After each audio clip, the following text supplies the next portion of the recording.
Are you back?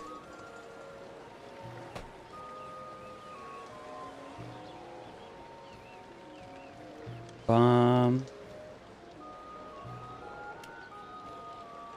gonna do a quick Twitch story while we're waiting for people to funnel back in here. Twitch. I know how to use this program. I've been on this app for how many years now? To be fair, it's changed a lot. All right, cool. I guess we're back online. Boop, boop. My story.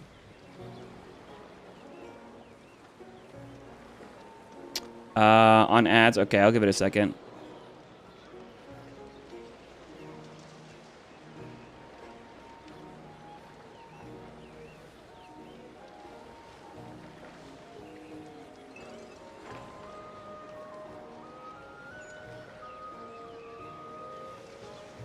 That's a terrible photo of me, but oh well.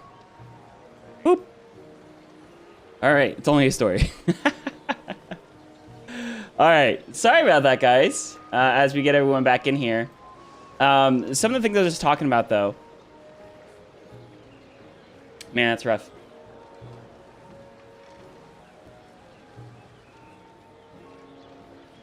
My restream key, lost its permissions, midway through stream. So that's really annoying. All right, cool. Well, we muster on. So what I was talking about in terms, I'm looking at the different sources of tourism that are new to Civ. So remember, we have, of course, the primary way to get tourism from the Antiquity Age is through building wonders. That builds on top of tourism from the Exploration Age, which is getting relics. And then the Modern Age, the primary way is through artifacts. However, there's a bunch of other things that are happening in the meantime, right? We can settle natural wonders, we can build unique infrastructure, we can get celebrations, we can get civic masteries. There's a whole bunch here. But the other things to keep in mind are going to be globalism too, tourism from improvements from resort towns. There is also capitalism mastery, which gives you tourism for every civ that you have 2 trade outs with. There's hegemony 2, which is the World's Fair, which gives you additional tourism on all your wonders. But then in the tech tree, we also have more. So we have industrialization mastery, which allows settlements connected by rail gain 3 tourism for each type of unique improvement in the settlement. Not each unique improvement, each type of unique improvement. So it basically means both of our unique improvements, the sea and the land version, will get additional 3 tourism because we can only have 1 per settlement. But for things like you can't spam terrace farms for a crazy amount of tourism in every single settlement. You just get the additional 3 tourism per. You do get the original 1 tourism per terrace farm, but this additional 3 only happens once per settlement. And then flight mastery will allow settlements settlements with an aerodrome gain 3 tourism on unique buildings. So that's kind of like the core of where the multiple pathways to tourism victory that we're familiar with Civ 6 is kind of developing. Is that we have tourism through wonders, we have tourism through great works, we have tourism through improvements, we have tourism through unique infrastructure, we have tourism from trade routes now too. We have tourism from trade routes, right? It's less of the 25% modifiers, like we were familiar with Civ 6, but maybe they're just mostly numbers bonuses.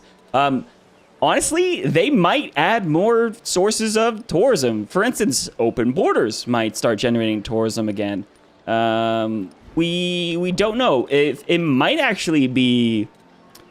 Where would you put that, actually? If you were a designer at Firaxis, where would you put tourism from open borders? Would it be under militarism? Nationalism? Would it be... Probably wouldn't be a technology, because it's definitely... radio. Oh, radio doesn't give you any tourism, does it? Radio unlocks the Eiffel Tower, though, and that's 2 tourism on quarters. You get tourism from quarters. That's super cool. There's lots and lots of different sources of tourism in the game now. Culture Victory, remember, before Test of Time, Culture Victory was you just build 15 artifacts and then the World's Fair. Bam, that's it. There's one way to win the Culture Victory. Now there's multiple pathways. And this was probably the biggest piece of feedback we gave during the workshop, or pre-workshop even, was like, I want to see multiple pathways to victory. That doesn't mean I need to do everything, every single game. You could play tourism without building any wonders, or by doing any religion. That's why I like tourism in Civ 6. That's why I like where tourism is going in Civ 7. Do you feel like Civ is harder after the Test of Time updates? It's tricky. That's a tricky question. Because I think Test of Time was really easy to win in the very early stages because Culture Victory was very undertuned.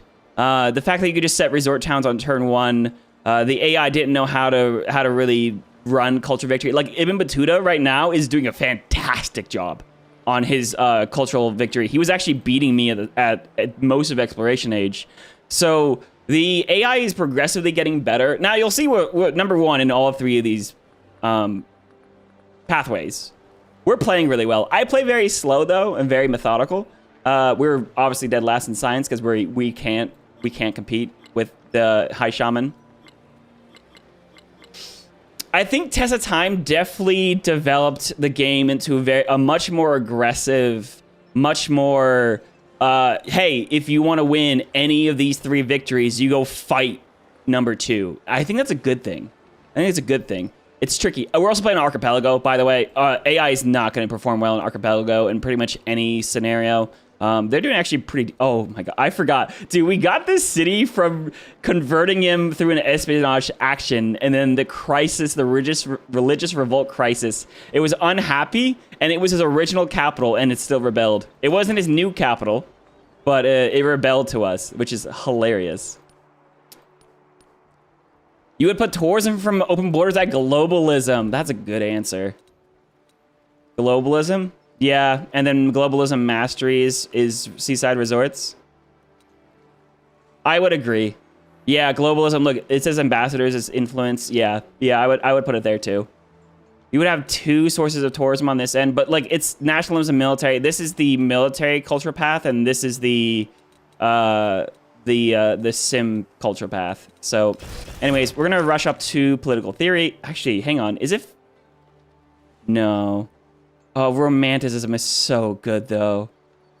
All right, well, these are boosted, so I should try, man. Okay, there's, I still haven't done the dedications.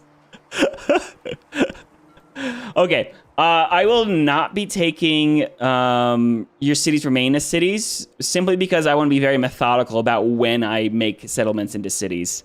Asuka is going to be a city. Do I move my capital again is the question.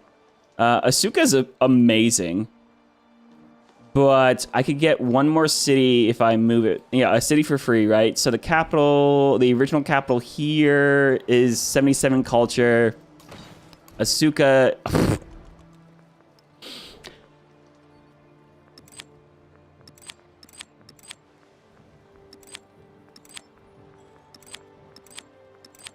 I want an unassign all button, please. I love the fact that they assigned this. I want the unassign all resources button here is amazing. I want a button on the very top that says unassign all, and I also want a button down here that says randomly assign all. The one thing you don't like about Civ is that when you increase the difficulty, the AI isn't that much smarter. You just get nerfed and they're buffed. That has always been a problem with Civ. It's just really, really tricky to design an AI that is as competent as a human is. There's obviously certain things that you could do to make them better. Like you could make it so like, hey, do not put your unique buildings in separate quarters. Please put them in the same quarter, but the AI is always going to mess that up. There's a couple things you could hard code. It's very, very, very tricky. I agree with you. ZZZHHHH. It's just one of those very, very tricky things because like on Governor and on Deity, it is the same AI, But Civ has always been, yeah, it's just like, it's either you make a better, okay, assuming that the AI is as good as they can make it, right? Because there's no reason why they would want to make a bad AI. Assuming the AI is as good as it can be, then you obviously want to have the best AI on deity, but then do you purposely make worse AI for governors and lower, right? So there has to be a mix of artificial bonuses that you're giving the AI. Now, obviously, certain bonuses don't feel fair, right? Bonuses like free walls in all of their settlements whenever they unlock masonry feels very, very unfair. They actually removed that in Test of Time, and then they brought it back, which I'm not a fan of. Production bonuses to have a crazy amount of units. Cultural and science bonuses. I am more inclined to enjoy the cultural and science bonuses because, like, it's the only way that their stats are really ever going to keep up with a person that knows how to compound well. But yeah, free cities if the AI is not very good at settling quickly like the player is. It's a very, very tricky process is what I'm trying to get at. You're going to want to get the best AI in deity, but why would you want to have a worse AI on the lower difficulties? And also, the best AI is never going to compete on a level where they're going to need some bonuses to be able to be a challenge. And the best part about that is that you are very, very behind in the early game, and it becomes a game of catch-up.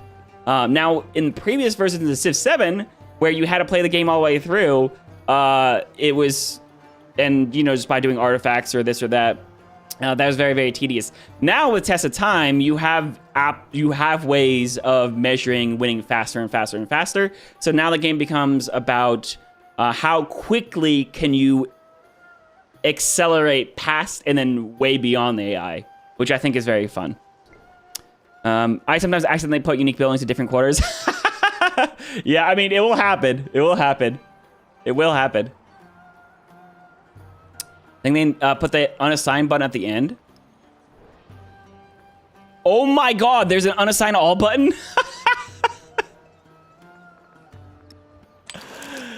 Oh my god, I stand corrected. Oh my god, there's an unassigned all button at the end. I never saw that. Okay, yeah, that should be on top. Now, theoretically, you could do this and then just hit that. Okay, this UI is leagues better than where it was. UI scaling is something that I was the one that directly brought up to Firaxis, hey, why don't we have UI scaling? Please put UI scaling into the game.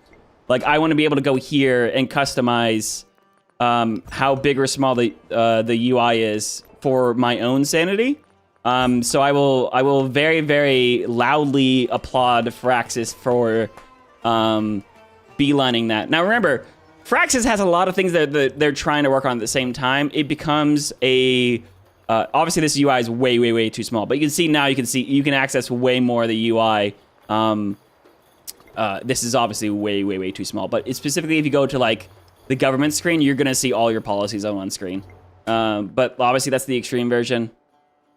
I'm going to set this back to 100 because it matches my 1440p monitor. Or not monitor, resolution pretty well. But remember, like, the UI on full scale was, like, this big.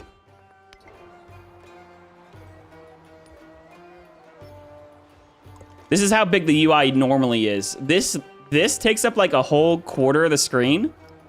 Policies, dude, the scroll bars, it's just insane. How big, like, look how bad the trade screen is when you can literally only see like 4 settlements at a time.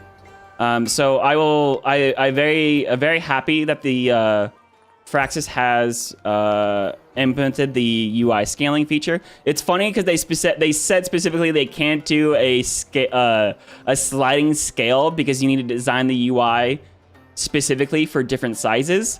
And then they just ignored that, and then they just did a slider anyways, which I thought was funny. I was like, hey, dude, do a normal, medium, and a small, you know, UI. 'Cause obviously, you don't need it bigger. But anyways, what I'm trying to say before I had that huge tangent is that Fraxis is a company that needs to do a lot of different priorities. And the first thing that, before you make a change, is you need to hear from the community that someone actually wants that change. So first, I'll compare this to working at the bar that I work at. We're never gonna get a new type of beer if we've never heard that someone wanted that type of beer in the first place, right? So if we have, let's say for instance, we have 3 drafts. We have Miller Lite, we have Busch, and we got Miller Lite, Coors Light, and like Michelob Ultra. We'll never get another draft if we don't hear people want Busch Light. Like, unless someone says, hey, you should get Busch Light. I know about 25 people at the bar that would drink that every single day. They're like, oh, shoot, okay, we'll go get Busch Light then. Fraxis and companies in general in the United States, they're going to operate like that. So they're not going to... They'll have a huge laundry list of things that they want to do, but the things they prioritize are the things that we say that we want. So when I say, hey, you need to add UI scaling, they're like, okay, great. Thanks for telling us that. We're going to implement it. We're gonna prioritize it. We're gonna put it up the top of the list, and they did. It was fantastic. All right. There's a ton of different things that we changed. There's specifically that they brought up the swapping tiles between different settlements on growth events. That was something that they beelined because us content creators mentioned it over and over and over and over again, that we wanted to swap tiles between settlements. So what I'm trying to say is, like, there's a lot of different things moving, and everything that I say in this game that I want to see happen is specifically knowing that some of the people at Fraxis actually sit in the stream and watch. Carl was here like the whole night last night. So when I and obviously my feedback is for productivity and all that kind of stuff. Anyways, so I'm excited where Civ 7 is going. If you can't tell, I've been excited since day one. Obviously, the game released a little unbaked. We all know that. It definitely was a little rushed, or something was changed last minute. Something happened on launch. But I'm very excited by the direction it's going. And like every time they add one new mechanic, like, hey, we now have appeal tourism. Hey, we now have a wonder that implements changing appeal. I see that as that's the first step for a lot of bigger changes that are coming down the pipeline, and I'm very excited for that. So anyways, so we're gonna do Quadruple Alliance. Fantastic, dude. The thematic dedications are actually super good. They're so undervalued, and I think that's amazing. We're gonna do the gold one here as well. Honestly, I could go for the 2 free settlers and just beeline them straight to these natural wonders. Oh, I need to get my boats out that way. I need 2 settlement limit, or no, 3 settlement. I need a lot of settlement limit. But, oh yeah, and then what's... Can you tell I have ADHD? Okay, what's gonna be the new... Am I moving my capital back here? Let's see, there's 5 quarters here. Oh, I do have specialists on this tile, don't I? Yeah, 2 out of 3 specialists. I do want to keep my capital here then. Because you can't move specialists. That's the other thing is I want to be able to move my population. It's one thing to have permanent rural tiles, but my specialists, I feel like I need to move around. Do you kill an AI in this game? I did kill an AI, yeah. Xerxes was being mean to me the entire game, so I said screw it, and I just invaded. And I took him out. He was already getting taken over by Alexander, and then we just cleaned him up and removed him. There's no point in keeping civs in the game anymore for tourism victory, because tourism isn't based off of a weird equation of domestic tourists pulling from each civ, and if you kill someone, they disappear. It's just a number. It is so much easier to understand. It is, you have a tourism number that is a total of all of the different sources of tourism, and it's tourism versus tourism instead of tourism versus culture, or tourism versus domestic tourism versus foreign tourism. It's way simpler and way easier to understand. So yeah, just kill people. Xerxes is always a big meanie, yeah. So I could go 2 free settlers. How expensive is a settler actually? 860 gold. Or basically 2 turns. Oh wow, that's not bad actually. I don't need promotions for commanders, though. I don't need GDP. I don't need innovation. I don't need happiness from someone that's not following your religion. So...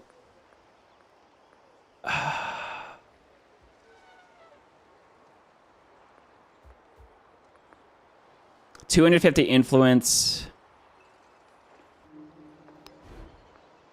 The thing is, I don't need the tourism immediately. I like my tourism. I need a 800 tourism, right? It's making this a city immediately is not going to help me because it's not like the sooner you get tourism, the more it's going to compound. It's just the number you need to get to. In terms of improvements, are there any improvements that give appeal or that need to be on appealing tiles? Navigable river, adjacent to wet or wet or vegetation. On a food yield, circus fair. Influence when built in cities. 1 per settlement. Yeah, no, it's fine. All right, so there's not a city-state that I really, really, really need. I think our capital is going to stay in Asuka. Silk is now no longer a percentage modifier. It is just culture in the capital.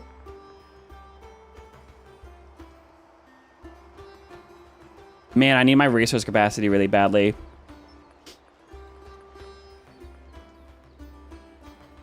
What were my previous cities? City, city, city. This one's need to be a city. 1, 2, 3, 4.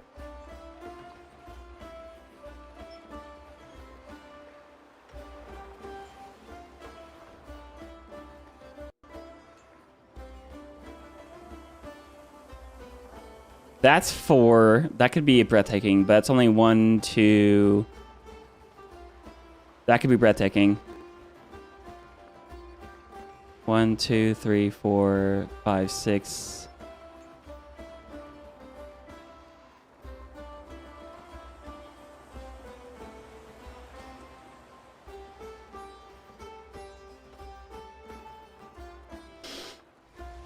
One, two, three. Yeah, so Venice won't be a resort town either. That seems way too complicated. That can be a resort town. It needs to grow. Actually, making something into a city... That's the other thing, is if something needs to grow, I could just keep it a city and funnel food in from my towns, and then it'll grow faster, and then I'll get that tourism online. Oh, man. This civ is a puzzle. I don't know what to do here. You really liking the new governments? Like getting a promo on your highest promo general is amazing as a celebration bonus. That is really good. But it also probably slows down because the more you overexpand, the less happiness you get, the less celebrations you get. So it again really highlights you keeping your expansion in check, right? How expensive is a settler? Dude, the merchants are so much cheaper than settlers. I can't believe this dedication is 2 merchants or 2 settlers. That's not the same value at all. 2 merchants, 2 settlers. This should be 4 merchants and 2 settlers or something. Or 1 settler and 2 merchants. This is just, that's not equal in terms of gold value. Okay, so obviously, oh man, I mean, it could just be resort town though. Am I crazy?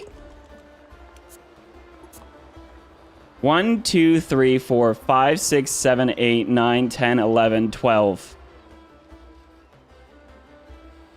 12 times 2 is 24, but 12 times 4 is 48 tourism. Holy cow, maybe we do just keep a town. So, okay, this is going to be a city. Heisho is going to be a city. Oh, that could be... This could be a town. So my settlements that are already developed, that don't need any more development, I think I'm going to keep our resort towns. Nara could be a city, because this needs a lot of growth. It needs food funneled into it. This is actually a really good resort town. And it's fully grown. So Nara is going to be a city. Heijou is going to be a city, and Asuka is going to be a city. Yeah, I think we're going to do that. We're going to do it like that. And then I'm going to grab 2 free settlers. Roanoke. And we're going to call that a day.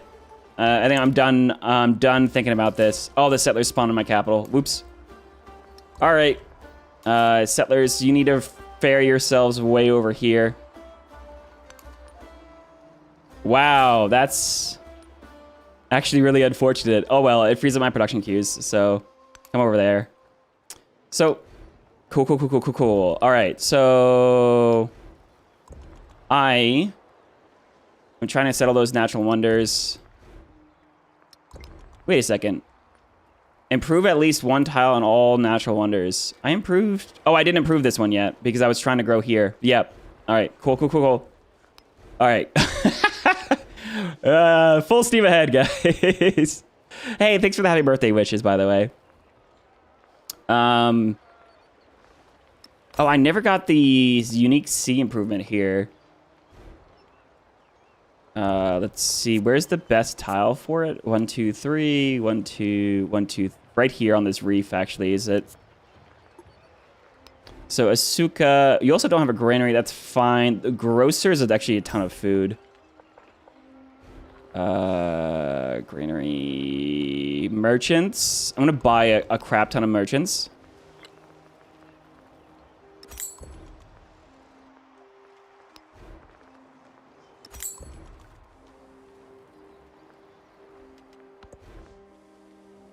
I'm also gonna immediately focus a couple of resort towns here.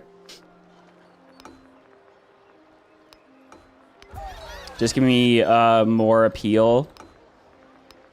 So previous cities are going to be resort towns. Immediately, this settlement. Dude, I need the 1, 2, 3, 4 keys to be the lenses. Please, for access, please. 1, 2, 3, 4. We decided this can't be a resort city, right? 1, 2, 3, 4. Oh, this actually put a wonder here. That's an appealing tile.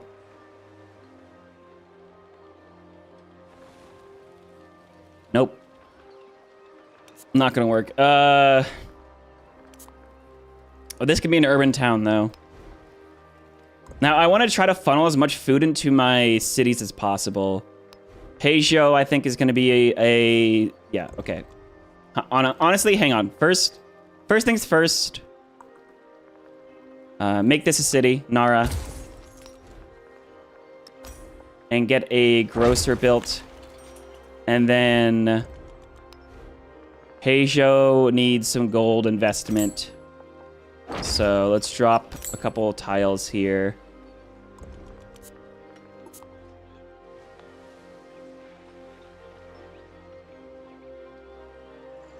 I think I need to keep this as is, though. I'm going to save gold for that. Except I do... buy another merchant and call it a day for the gold spending. I can actually use my production for gold as well. And now, okay, government picks. So authoritarianism is the aggressive playstyle. This is going to give you a ton of war support. Food and gold in settlements you have conquered. And you get reduced penalties to unhappiness, which actually is a really big deal for that kind of playstyle. Elected Republic is probably where we're going, though. Specialists give you science and culture. But also +1 happiness maintenance. You get 1,000 science from celebrations. Oh my god. So 500 science here. Or you can get 1 culture on quarters and happy settlements, 2 in joyous, and 3 to static. You also get production towards projects. So that's for science victory. Or production towards wonders. That's for culture victory. Bureaucratic monarchy is, of course, the economic play. Economic and diplomatic. So yeah, Elected Republic here. Let's grab our policies, our traditions that we want the most, right? Science on trade routes, science on gold buildings. Oh, that's not gonna help me immediately. Oh, culture on breathtaking tiles, for sure. All buildings get adjacency for breathtaking tiles as well. And where was that other card that I really, really like? This one, Great Work Buildings and Wonders receive a happiness adjacency with charming tiles. That's going to be our museums, actually, so let's get that online. Sure.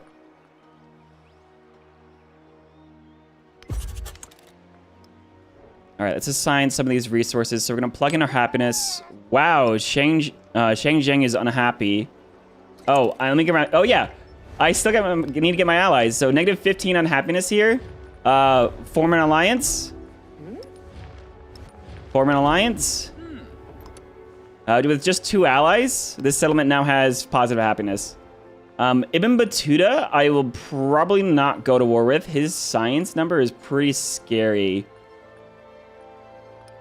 He is the person I need to fight, though, if I want to go after a cultural victory. Oh, wow, by a long shot. I guess we can't be allies with Ibn Battuta anymore. So how would I go about attacking him? If I was to attack him, I would be, yeah, town, and then here's his main cities. So actually, to hold off on allying him for that reason, I will decide soon, though. And let's go natural history first. My commander... this is the Zeal commander, but I actually will keep them over here for that potential war.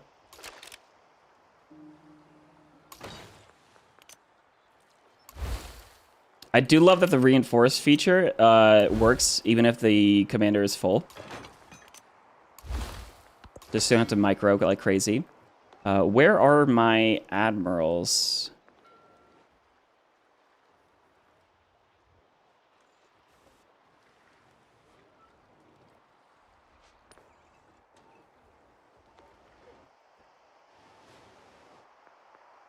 Huh? Yeah, 2 fleet commanders.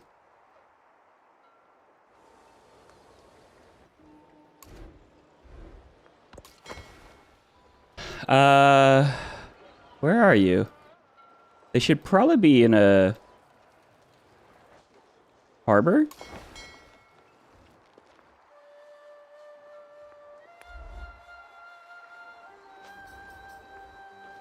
Why can't I see them?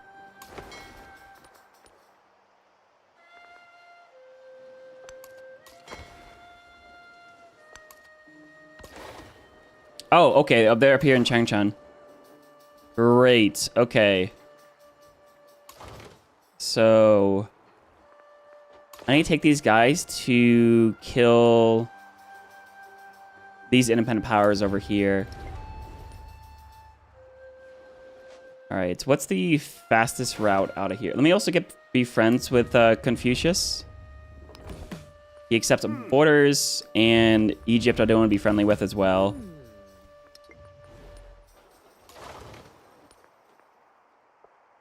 Nine turns. Oh, that's not bad, actually. 9 turns to get over here to Malaway. Malye. And then I'll have another commander come over here. 7 turns over here.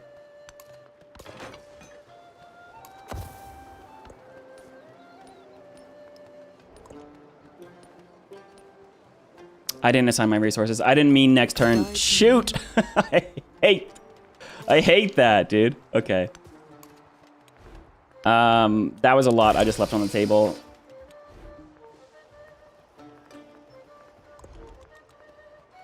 But I have trade routes, so I can now get these. Let me go ahead and just go for the maximum potential trade routes, because I get those immediately.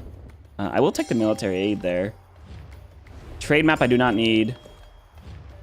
Cultural exchange is hilarious. Put me over 1,000 culture. I'm just gonna accept that. I don't need it yet. Yeah, 1,000 science too. Boom. Oh, academies immediately. Holy cow, I'm gonna go for ports next. Oxford University is something to build. Holy cow. Dude, that's a huge injection. Oh my goodness. 2 happiness on mountains and 6 cultural and natural wonders. Oh baby, let's go. Hey Maddish, hey, thanks for the happy birthday. How you doing, buddy? How are you enjoying the changes to Civ 7 so far? All right, so that needs to be a city. Oh, how is this settlement in terms of appeal? Oh, baby. 1, 2, 3, 4, 5, 6, 7, 8, 9, 10, 11, 12. Is it connected to anything? We actually see, yeah, this settlement has no city connections, so it's not really worth focusing yet because it can't send its food anywhere. I'm never able to build Oxford on deity AI so fast. I mean, yeah, it's, and they should be. I still can't believe Oxford University is like at the first tech. Academics, that's crazy that it's right there. It's just, you have to beeline it. I feel like if it was up at urbanization or electricity, somewhere up this way, it would be a little bit more of a, should I go for it or not? But it's like, you have to. But the AI is also incredibly aggressive with it. So, again, over 1,000 cultures. So we're going to prioritize our schoolhouses first. Oxford is 2 free techs, though, dude. Jeez, dude. Let's get all these resources. So Cowrie is still science and towns, so I'm going to prioritize that. Getting all that plugged in. And then also fish in my towns.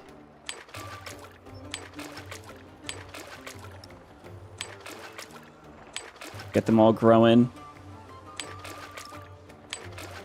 Yep, they give additional food if you have a port. So I will prioritize getting ports up.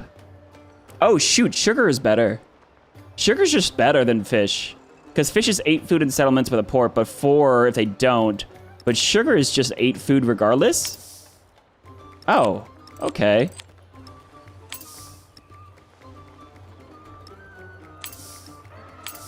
Wouldn't it make sense for sugar to be like 6 food? You really like the changes? Not experienced this latest patch yet, but Test of Time really captured me after the tentative. After you were tentative at first? Nice. Yeah, Test of Time, going through the whole workshop process was quite a experience. I will have to say. Ivory's happiness and production.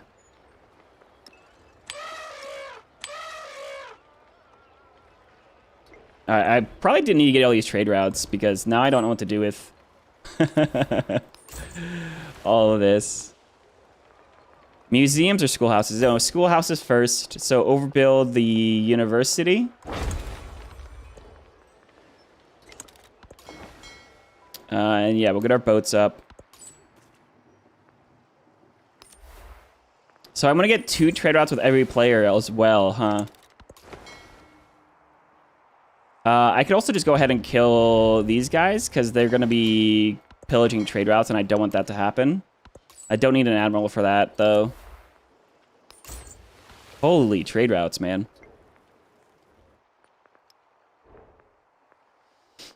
All right, we actually have more cowrie now. So let's unassign the fish.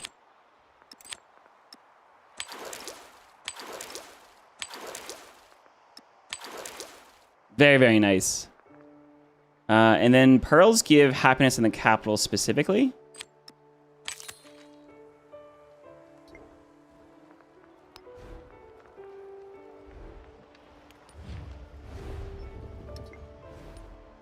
Hey, Graham. Hey, happy birthday. We'll watch later. Well, great. I look forward to that. Let's get an alliance with Alexander because that's more happiness for me. And we could actually do a cultural exchange with Hatshepsut to get her friendly with me. And once we're allies, I'll be able to settle right up on her and she'll be fine. Okay, city-states, city-states, city-states. I need to incorporate or befriend maybe Lisbon? Dublin? Dublin's in the game, guys. Ireland, Civ one day, maybe? The Big Timbers. You know, I could actually kill this.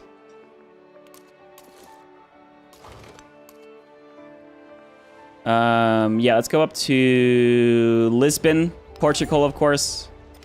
Befriend them. And we move. We move. Resort town. This needs to be an urban center so I can buy science buildings, right? Because it's not going to be a city and it's not going to be a resort town, so I need to make it an urban center because it's the only way for me to get schoolhouses. This is, of course, focused. These settlements are starting to grow quickly.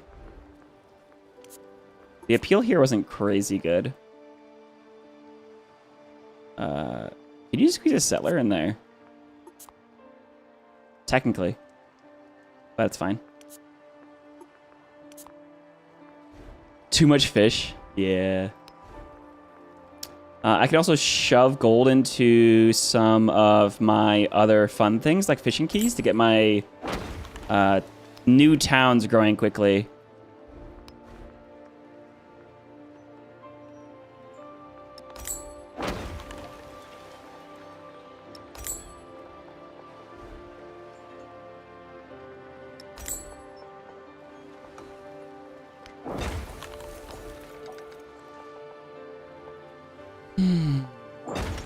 Nice. All right. 1,000 happiness and 1,200 culture is quite crazy. Right. I need to be putting gold into my new cities as well. Also, this natural wonder settlement needs some love.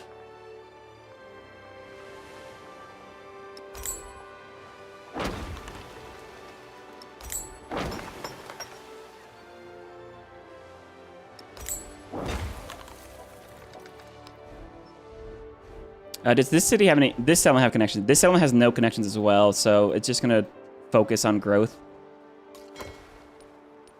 Awesome. I also could buy things like museums and archaeologists.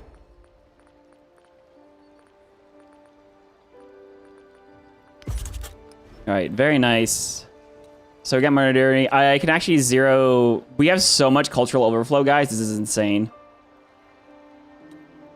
Let me go social question. We could probably one-turn political philosophy into globalism and mastery as well.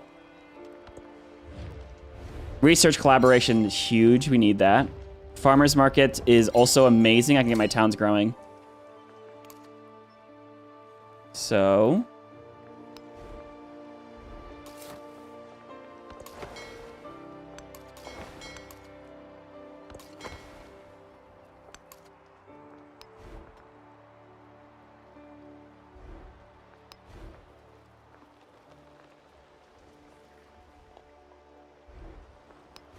I'm just going to get some of these settlements focused up right away. Because, again, we don't need to get that immediate tourism from my cities yet. This settlement still needs to be a city. Needs some gold.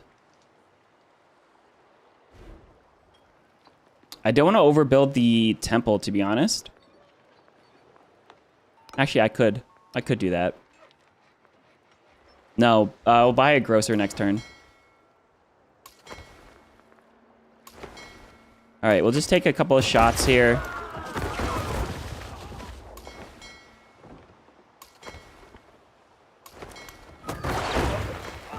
That way we can just go ahead and clear this.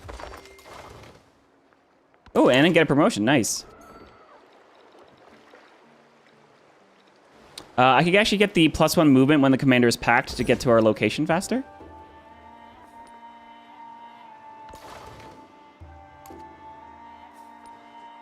And that gives us some free food, too. Hell yeah, dude. I will try to go... I need to go to the continent lens. We got to figure out where the artifacts are, too. Artifacts are. Because, again, you got to prioritize those quickly. Otherwise, the AI goes for stuff. This settlement ends up not being mine. Where's the... That appeal looks really good, though. 1, 2, 3, 4, 5, 6, 7, 8. Yeah, that's actually a settlement I should try to grab, too. Before it's too late. So can I buy a settler? They're 900 gold. Next turn I can buy a settler. Remind me next turn to buy a settler. And by remind me, I'm going to just continue talking about it so that I don't forget it. Settler. Bam. Gold. Huge. Choose a civic. Huge. Okay. Yep. Overflow. Political theory is also 0 turns. We have so much cultural overflow. Absolutely insane. 3 science on specialists would be great. Let me run that for now. And boat...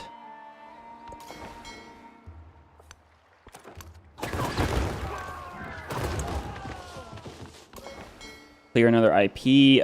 Just pack up these guys. Send them out. These settlers need to move faster. Well, 6 turns. My animal's gonna be there in like 6 turns, so it's fine. Okay.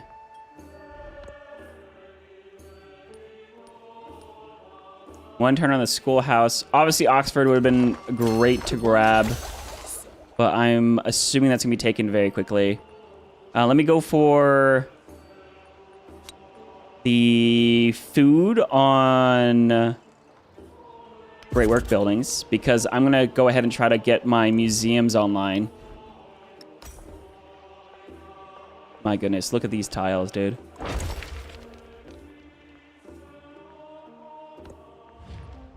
Form alliance with Ibn Battuta. I do have to reject that, my friend.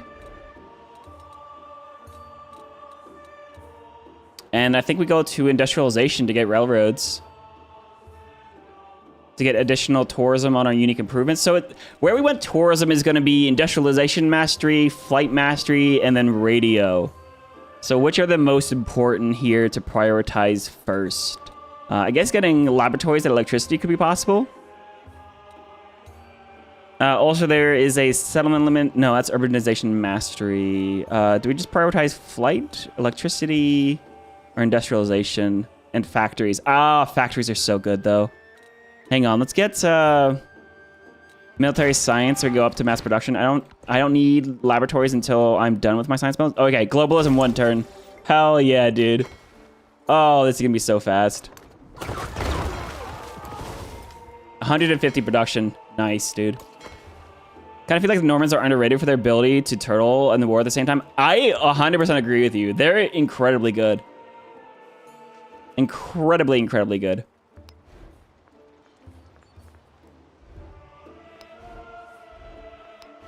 All right, we'll make this into a city.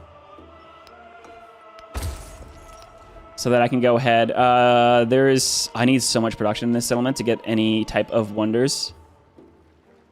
So, wonder here, wonder there. To get any more production, I need an ironworks, which means I need to pop my unique infrastructure and put that somewhere else, to be honest. So, the land... I can go over there, that's fine.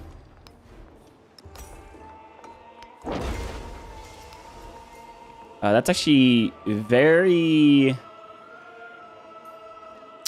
long ways away. How expensive is the ironworks? Is that right? Oh, very. Okay. Then we would need to grow... Yep. Get more of these breathtaking tiles. All right, cool. Another resource capacity in Haijo, because it is a city now.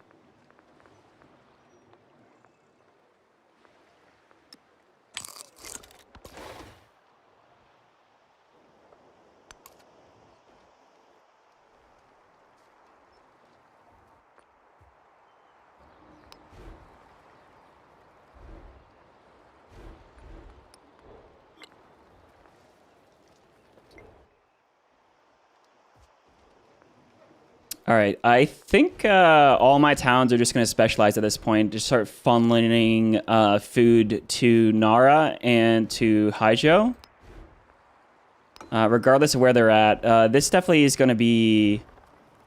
You have your unique infrastructure. You got some fishing boats improved. It's going to be 5 turns to growth. Let's just send this to Fishing Town now. Venice here is going to... also try to grow. There's a reef. There's a couple of reef that it could get. There's a couple of tiles here it could grab too. I'm going to let that one grow for a little bit. It's 5 turns. Sakai needs to grow to get to this tile. Ais needs to grow as well to get that tile. Parsa here is a old city. I could definitely buy some of my unique infrastructure. Nice. I could also buy the sea infrastructure as well. Nice. And then we could specialize it. 19 turns of growth. Yeah, it's done growing. It's not going to be a resort town for tourism's sake.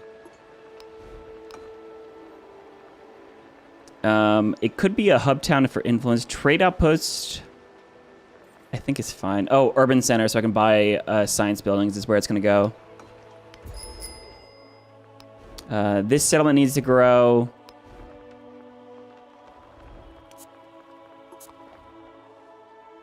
One, two, three, four. So 4 appeal. That's 4 appeal. That's 4 appeal. Oh, that's a wet tile. Hang on. Vegetation, vegetation, mountain. So this is 1, 2, 3 appeal. This one is 1, 2, 3, 4 appeal. And this one is 1, 2, 3 appeal. So only one tile is close to breathtaking. I could put my unique infrastructure here at least, though. So let that guy grow.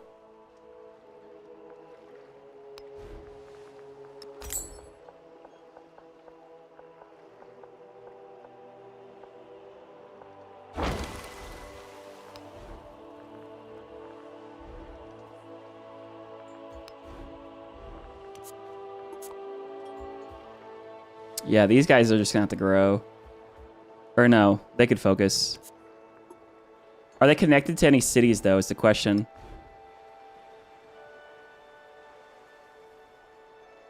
Nara, they are.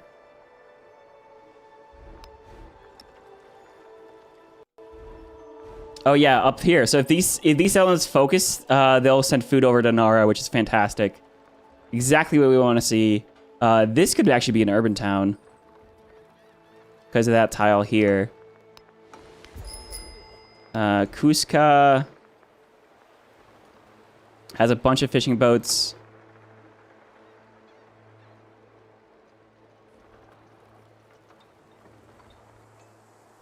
Has a good science tile though too, but here, no, it's fine. We're gonna do a fishing boat here, and then Pagan is got a bunch of plantations.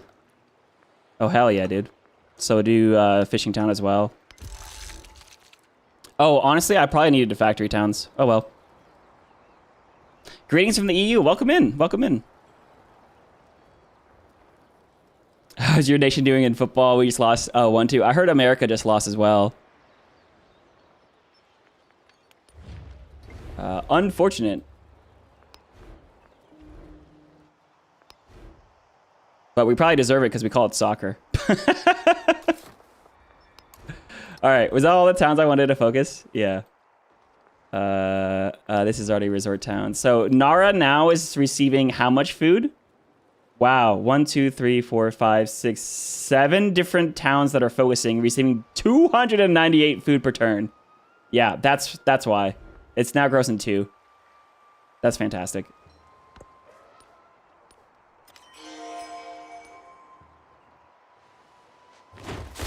Oh, hello. Oh, Dublin, slow down. Oh my goodness, Dublin. That's so mean. How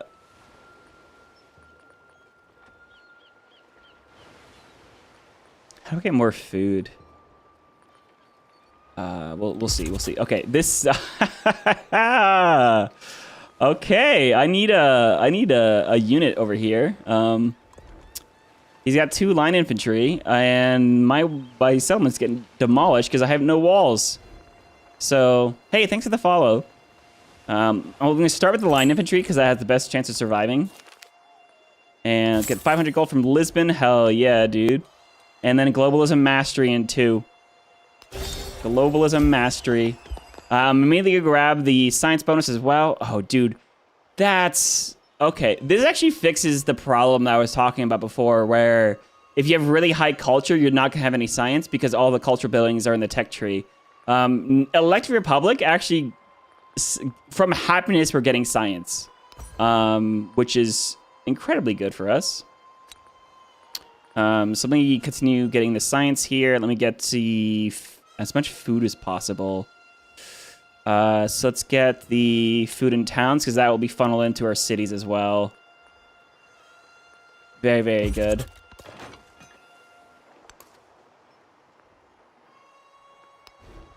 All right, and then in 2 turns, we'll see how much tourism we're going to get out of all this, too. Where's my admiral at? He's still coming. He's still 4 turns away.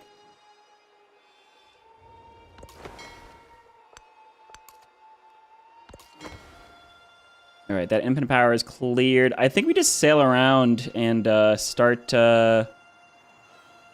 clearing out some stuff, like Dublin here.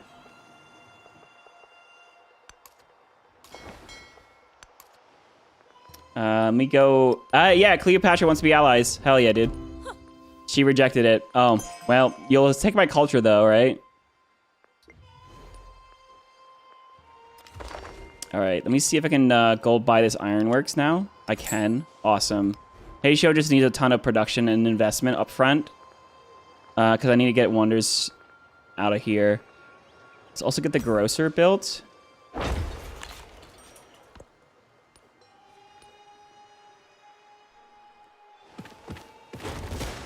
Oh, okay. Oh, yeah, but they didn't double attack because the unit's here. So I'm actually gonna now... I'm gonna attack here and then also buy a boat here. You can only buy 1 unit or walls per turn, so you have to be careful about what you buy.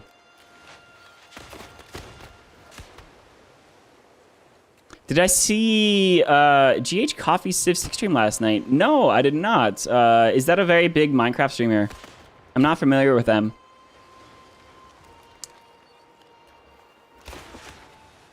Ooh, Serbia. Nice. Hey, which mods do we use? Good question. Is this link working?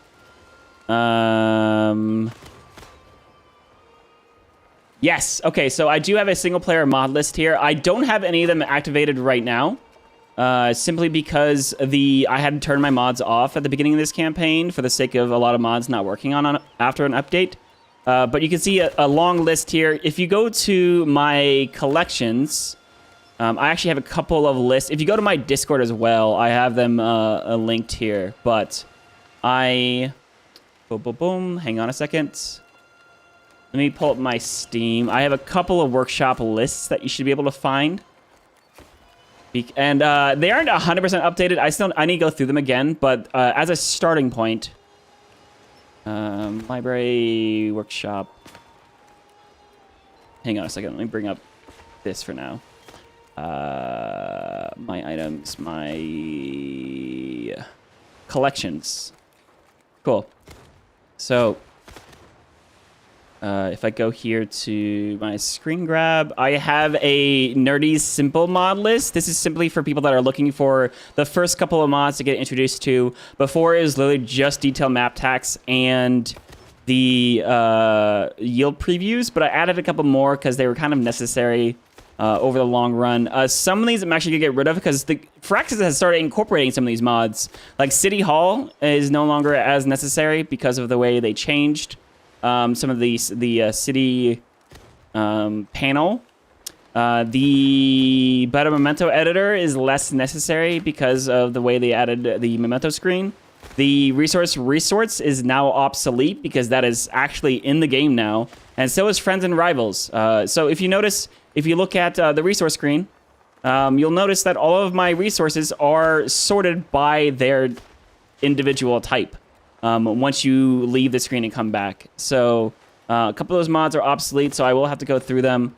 That's my simple mod list. I have a bigger mod list as well. This is the full mod list. Again, I have to go through these still, but you'll find the link there. And then also, I'll give you the link to the simple one here. Again, still got to go through them. And then I also have one for multiplayer, but that's basically like nothing.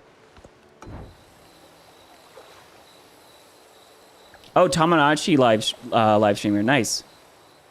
Surprising you play Civ. A lot of people have played Civ 5 at least in a casual sense, which I think is very exciting. All right, cool. So Nara has how many tiles now? 1, 2, 3, 4 breathtaking tiles. So this settlement needs to continue to grow. But because we have our towns focusing, this is going to grow in 3 turns already. Awesome. All right, cool. So we got military science. I want to go up to probably to rail.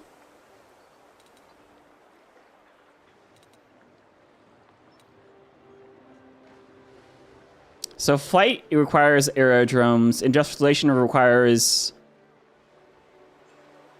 rail connections. But ports are also part of rail connections. So, and I'm going to prioritize ports soon. Yeah, let's go industrialization. Oh, they updated defensive fortifications icon. That's neat. All right, ironworks, grocers, ports. Let's get the ports first. Let's drop that. Wow, look at those. I'm just gonna go here with the wharf for now. This settlement, I need as much food as possible. It has the food.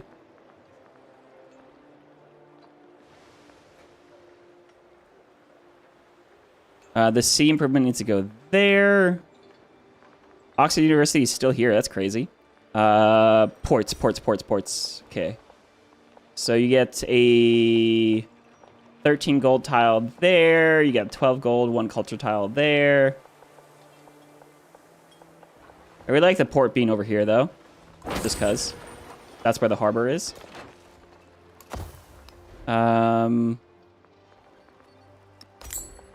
Oh my goodness, look at that tile, dude. Oh, can't pass up a really, really good, unique tile. Let's see. Next turn. Oh, next turn we get so much.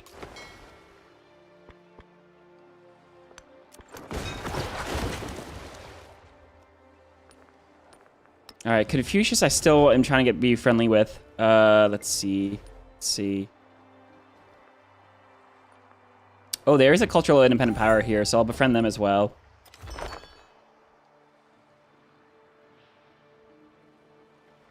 Let's see.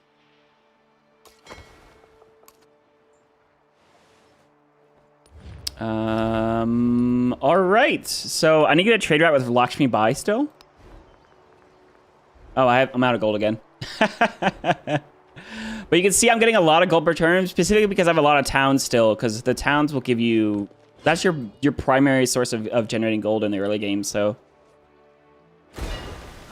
Alright, yeah, frigates are ranged. They're still attacking here. There it is, Globalism 2. Now tourism from breathtaking tiles and resort towns. And if we go here and go to our cultural tab, there it is. We have 140 tourism from resort towns right now. Oh no, 100 tourism from resort towns. Amazing, dude. Oh, baby, we jumped up. Okay. Awesome. So that includes the capital, right? So the resort town here.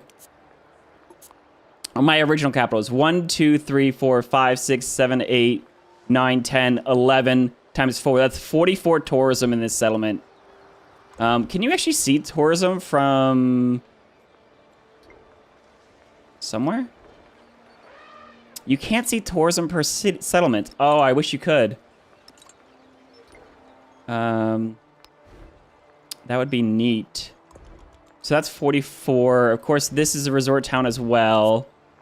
So this is 1, 2, 3, 4, 5, 6, 7, 8, 9, 10, 11, 12, 13, 14, 15. Wait, how many tiles are in?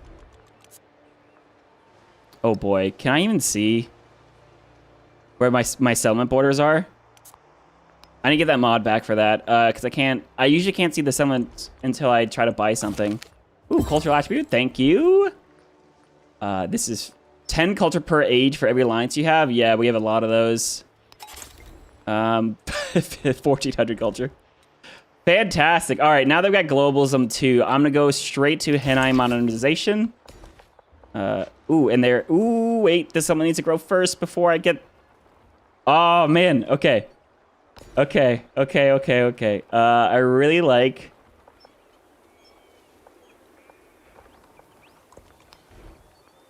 this needs a land tile.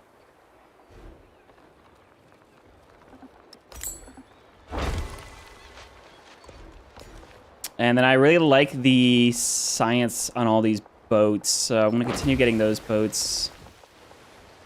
All right, so we also need to grow to my appealing tiles ASAP over here.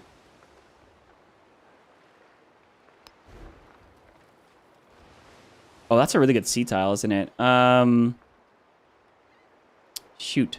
Let me buy a building.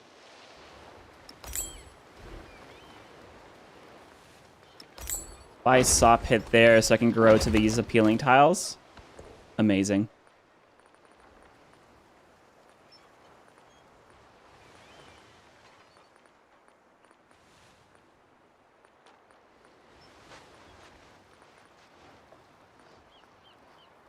And honestly, getting my museums up in my cities that I'm trying to grow would be great for food because of that one tradition that we're running. Map tax show settlement borders? Oh, thank you so much. Thank you so much. All right, cool. So that's the borders. 1, 2, 3, 4, 5, 6... 7, 8, 9, 10, 11, 12, 13, 14, 15. 15 times 4. Oh, Jesus. 5 times 4 is 20 times 3 is 80 tours from Hakata. Wait, if that's 80 and this is 20...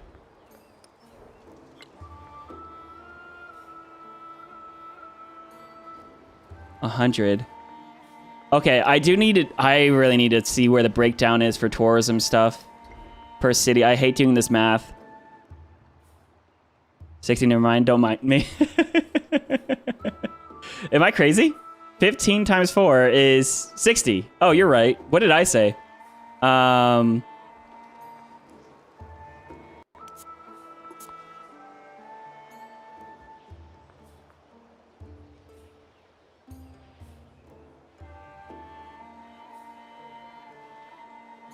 48. 84. Oh, yeah, don't mind me. I'm small brain sometimes. I think I got an emote for that.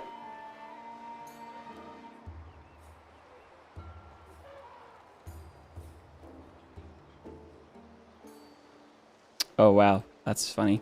Can't use my own emote through that window. Cool. So I'm going to go through all of my settlements. And can you check...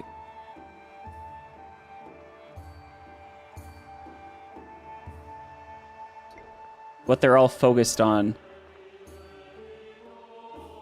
Anywhere. Okay. I'm fine. I figured I'm just going to stop fighting it and just lean into the fact that I'm an idiot. Yep. Oh, so here's one. 1, 2, 3, 4, 5, 6, 7. This is Resort Town. 7 times 4 is 28. Wait, so 28.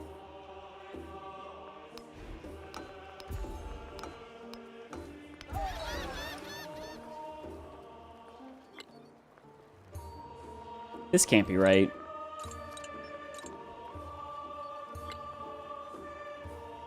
Hang on, I'm gonna unfocus all my towns.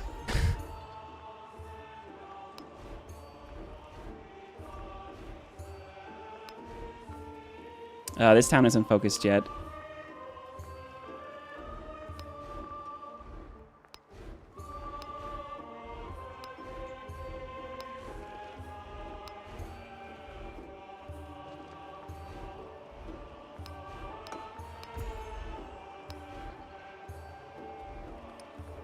So 318 tourism. I'll set... oh, wait, hang on.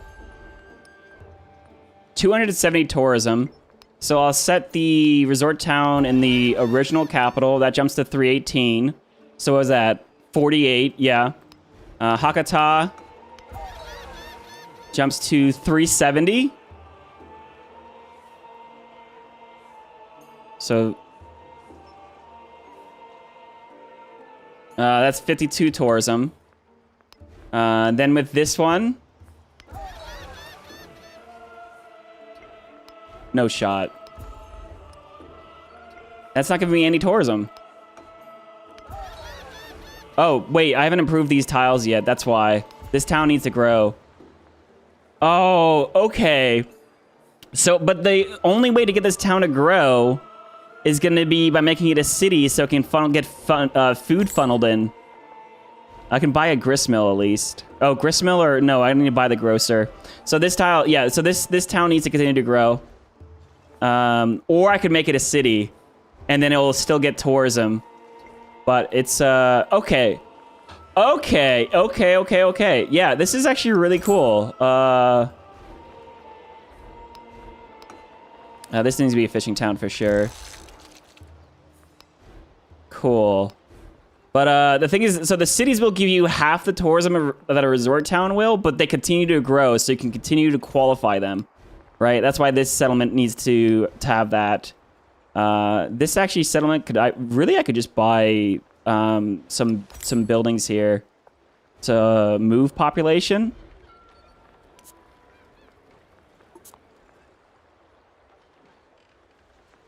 Because I need to get that tile improved. So let me get the granary and then grab that tile. Okay, both those tiles have these now. I could actually pop a... Nope. I'm going to have to buy ports and stuff to get these moved. I need so much gold, guys. All right, cool. But anyways, you can see we generated like 170 tourism so far just with those couple of settlements. This town needs to continue to grow as well. It's actually gonna have a really hard time getting any food because there's no tiles here. This could probably be made into a city too. Let me see if I set this to resort town. Does that change? But it doesn't change my tourism at all. Yeah, because it doesn't have all the tiles it needs yet.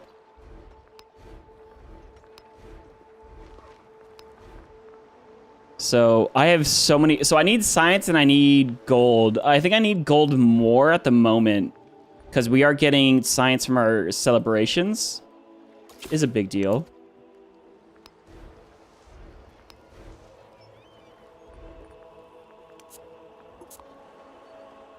Yeah, okay. So this could actually be a resort town now.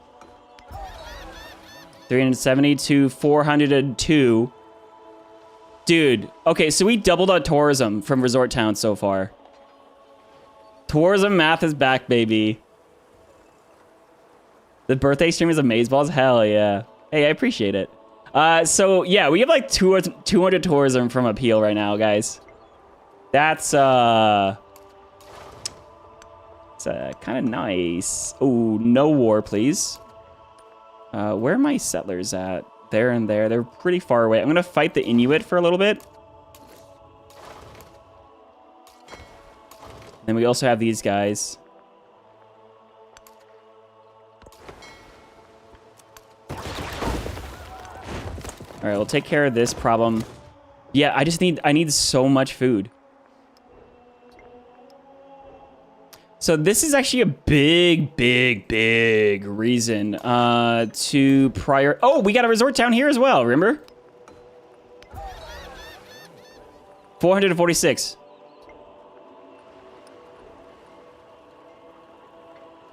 Holy cow, guys. We have 176 tourism from resort towns and 24 from the Pure Land Resort City. We now have 200 tourism from Appeal on turn 8. Hell yeah, dude. Hell yeah, dude. All right, cool. Goal is going to ports so I can funnel food into the towns that need it the most. And also to promoting some of the towns that should be really good resort towns but don't have the time to grow. I can make them to cities to boost their growth and get some tourism on the meantime. Or no, I still need to get 7 tiles improved anyways, so... What has been cut? Didn't you add Teddy into the game? Dude, we already have so many Americas. I guess, well, 2 American leaders. I do agree, though. I agree. All right, so... All right, let's maximize food as much as possible. So, for probably...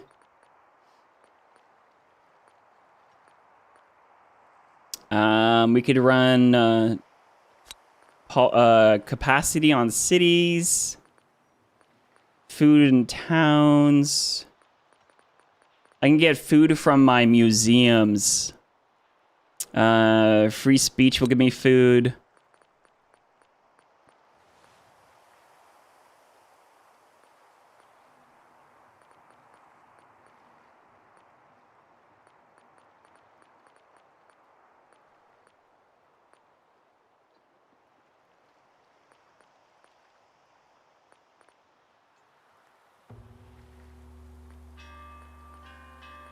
All right, we'll keep that as is for now. Get as much celebrations as possible. Let's go for romanticism. Let's go, baby.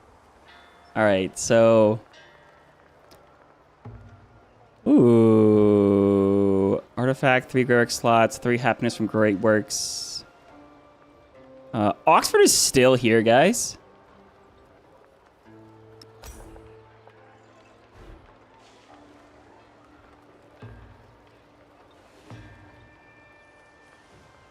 Honestly, I think from this civ, you want to go oligarchy and prioritize food as much as possible early on. America. I can also get culture on my walls in this city. Dude, if Oxford is actually... It's turn 9. Huh. Let me see. Resources. So let me plug in production for the capital. Imported resources as well. We have a port there, so it's a good fish. Heyo needs production as well. And Nara is a city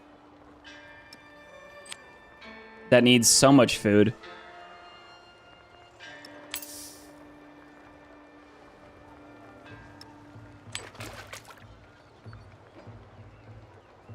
Uh, 300 food in Nara is ridiculous. Holy cow. Yeah, I really should have got the resource capacity stuff. To sign. Oh, dude, expansionist attributes would have been great this game. So I really like the expansionist tree. I just always feel bad for going to 25% production towards settlers late. I wish this was 25% production towards settlers and like 1 food in towns or 1 food in all settlements. Then you can go down the town path or the city path. But I think having it like just a little bit there would be nice. 1 food in all settlements. You don't need a lot, just something there that is not. So it's not like taking the opportunity cost of taking it late. Okay.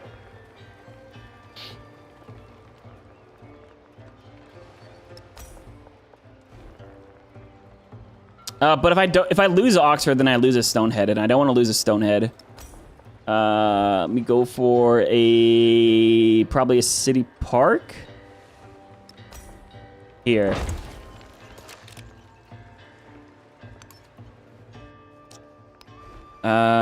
Need to buy this museum. Bam.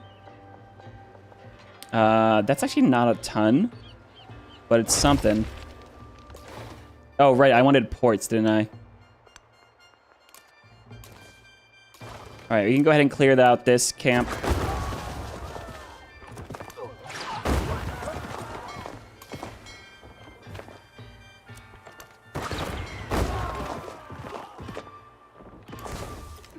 Fantastic, just in time for a settler to get there too.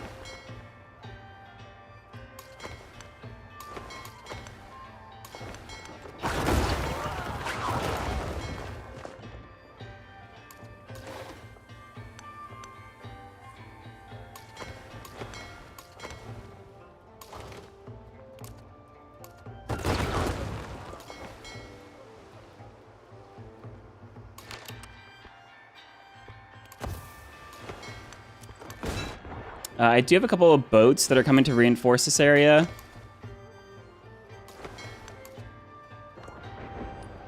Awesome. Bunch of resources. The conflict between... So we need to have what times the score of another player? We need to have 4 times the score. Oh my god, if Ibn Battuta was killed, we would already have that. Okay. We will soon transition to fighting Ibn Battuta. But I need to get the rest of my tourism economy up first. So diplomatic attribute give me a tradition slot. Oh, that'd be so nice. Yep. Get a diplomatic attribute. Go for the tradition slot. Fantastic. And then go ahead and go to policies. And double the base yield of happiness buildings. Oh, romanticism. Let's go. +2 culture on appealing tiles. Oh, that's going to go so hard. And science on gold buildings here. From my ports.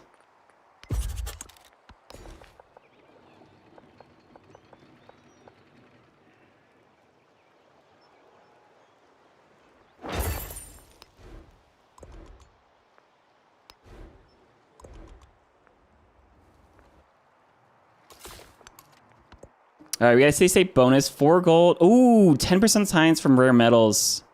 Could actually be pretty good here. And 10% gold. I don't have the risk capacity. I only have 20 gold in this city. 10% gold is like 4 gold. Okay. But 10% science, though. Asuka does have 62 science. So that's actually 6 science per turn. From nickel. Which is actually not a lot at all. So let's just go... Research capacity factories as a settlement. Let's go just gold on gold buildings, I think. Just bump my gold up. 778 to 782. I guess I don't have a lot of gold buildings yet. Let's get syncretism because that's fun. And 1,000 science because awesome. There's industrialization. Let's run the... All right, we need food, we need gold.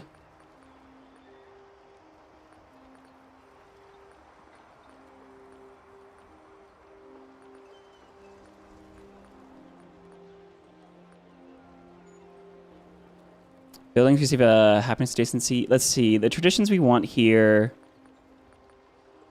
4 culture on happiness buildings when in a celebration, 4 happiness on culture buildings when not in a celebration is pretty good.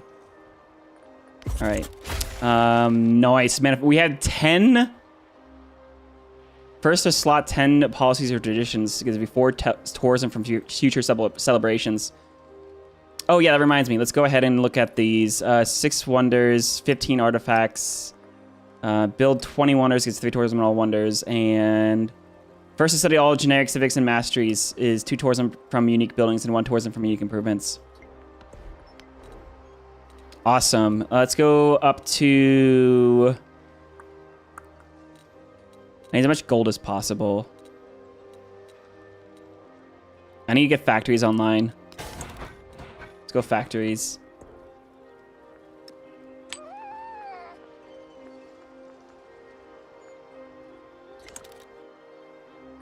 All right. My settler here is now next to Torres. Fantastic.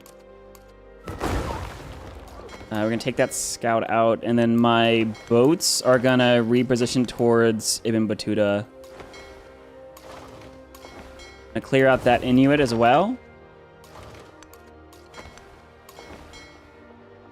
Now, I don't want to clear this camp. Oh, Hatshepsut's trying to clear it. I need to get my settler out there ASAP then.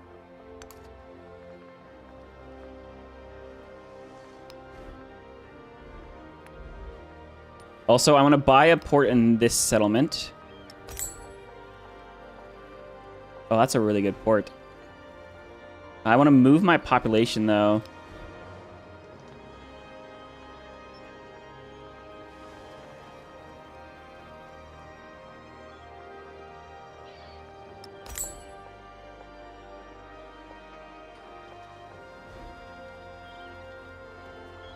All right, cool. Oh, look at all these science and fishing boats on both these settlements. Fantastic, dude.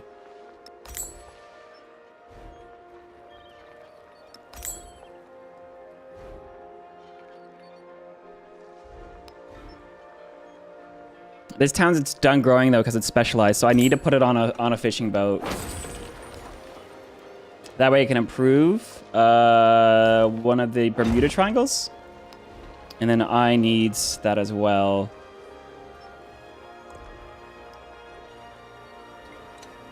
Yep, improve the 1 tile out of 3 natural wonders so far. Asuka gets more food.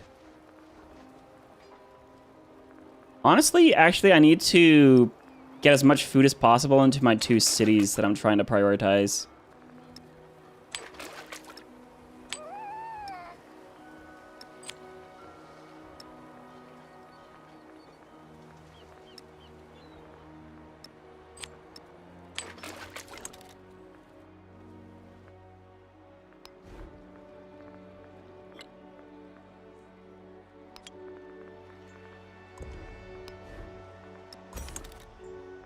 Get that Grossa, Nara.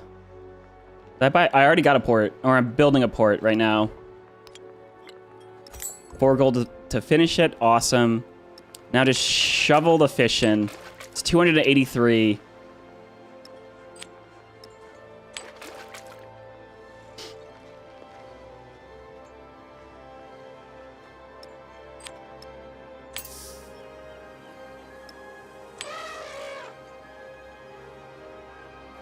Sokka has a place for some food. Sakai. So that's going to get a lot of food. Where is this funneling food to? Probably over here. Yeah, to Hayo. Nice Bermuda, I know, right?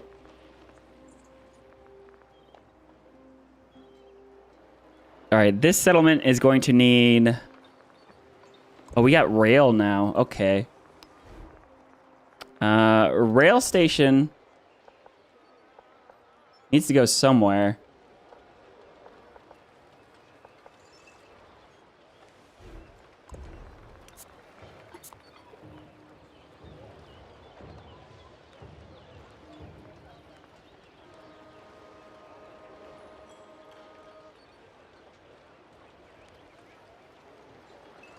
I think we'll put a rail station here. We'll move the unique infrastructure there.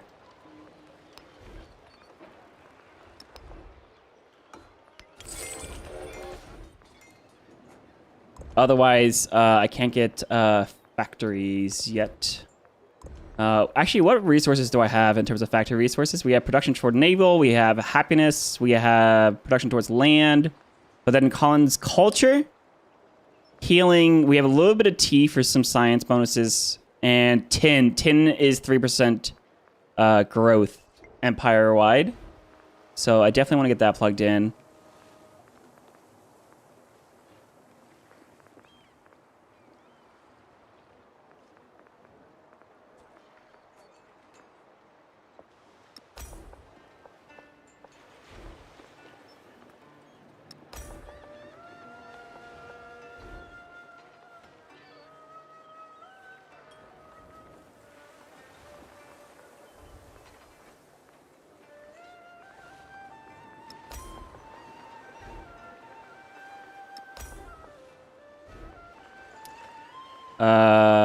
This settlement, I don't know what to do with.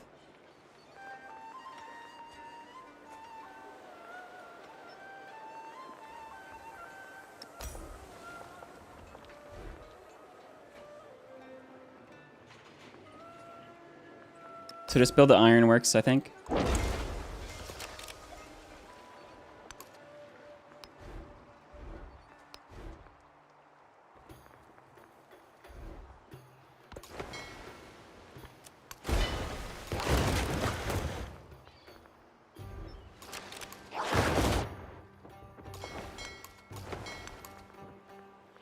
All right, cool. You know what I haven't done yet is getting any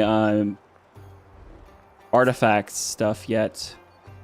No one has research on Atlantis. Someone has research on Laurasia, though. And there's 2 artifacts down here. That's crazy that I get that information when someone else researches. I think they need to rework the attribute tree since test of time you just don't get enough attribute points to the tree so big, or just give us a few more attribute points in each age somehow. I think they're trying to make them a lot more rare. I think that was kind of the point. I do agree with you in terms of reworking the trees themselves though. I think the amount of points is fine, especially when you pick up mementos for points. Like we got a ton of attribute points.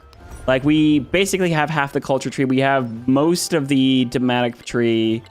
Little economic, little military, little scientific. But I think they could use a little bit of a rework. Yeah, I agree. Let's also get some of these breathtaking tiles. Syncratic choice. 2 cultural improvements on districts on improvements and districts on breathtaking tiles. My goodness, dude. That's just so... Oh, baby.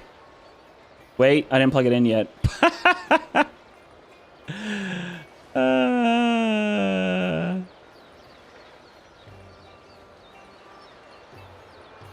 Oh no, I did. It's an upgrade from the last one.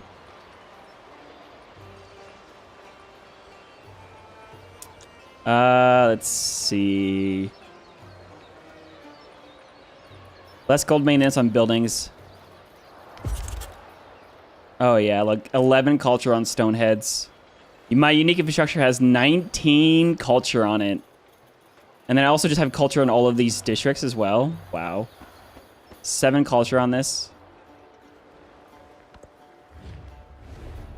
Military aid is fine. I'll take that.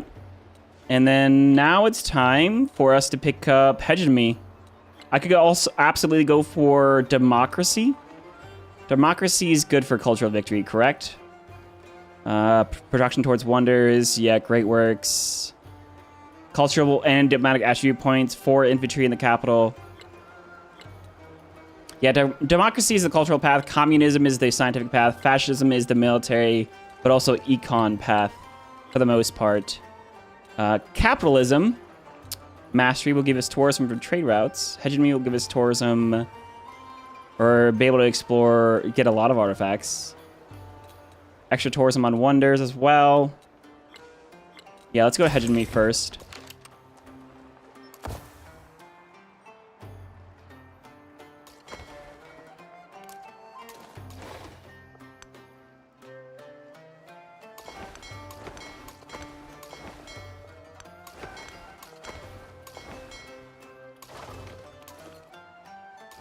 Oh, pack up this fleet.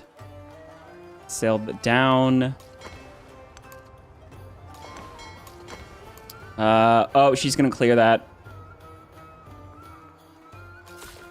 Cool, so I need to go ahead and get out here. She wants to be... Alright, let me get my... use my influence for my trade capacities that I need to set up. And then we're gonna buy a whole bunch more trade routes too.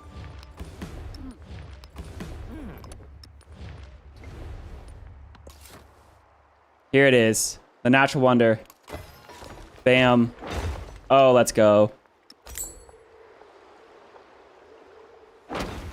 Fishing key. Let's also go for a granary. And this settlement's gonna grow like very quick. Holy cow.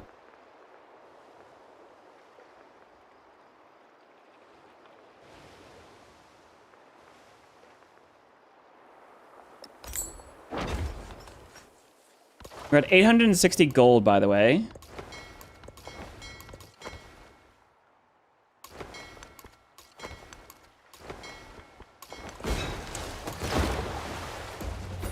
Upgrade a line infantry, too. Okay. So, we definitely got a lot going on, guys. This settlement really needs that granary bad. It needs a port, though. Needs a port here so it could get some buildings over there.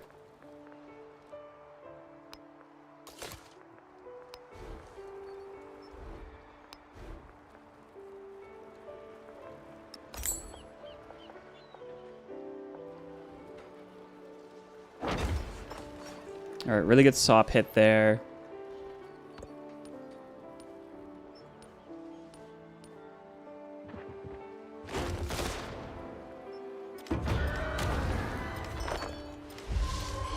I don't like that.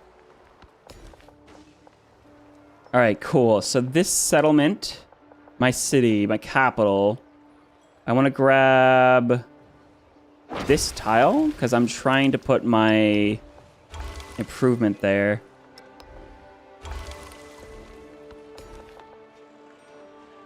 All right, this guy needs a breathtaking tile.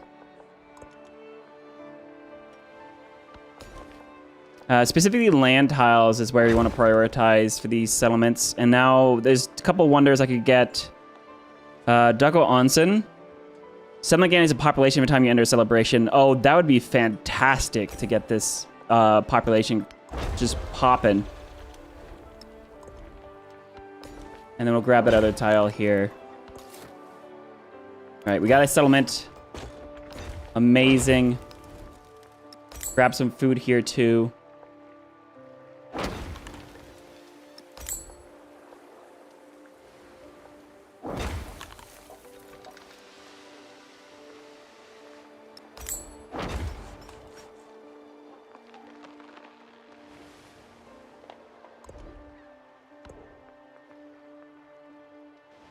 All right, I want those towns to grow quickly.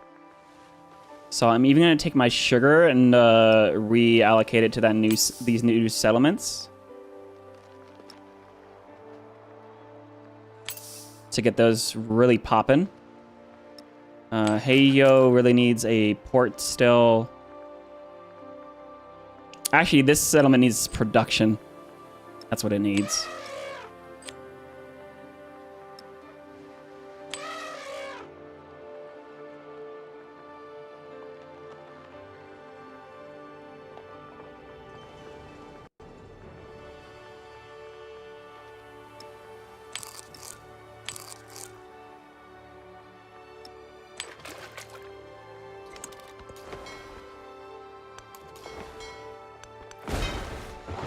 Dublin's got some boats, eh?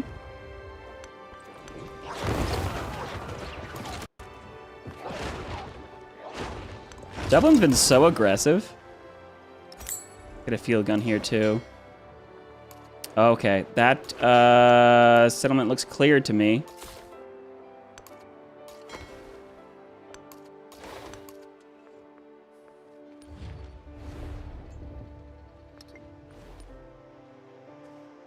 You're glad they aren't putting updates to the game behind a paywall like Test of Time? Yeah, so I am very happy that the Test of Time wasn't like a Gathering Storm for Civ 6 kind of deal, because it's just so confusing to have to try to play that forward, but also to like make tutorial content and try to address both of the players with and without the DLC. I know Ridiculous had to deal with quite substantially. So, yeah, it's interesting. Dude, I need so much food, like literally everywhere.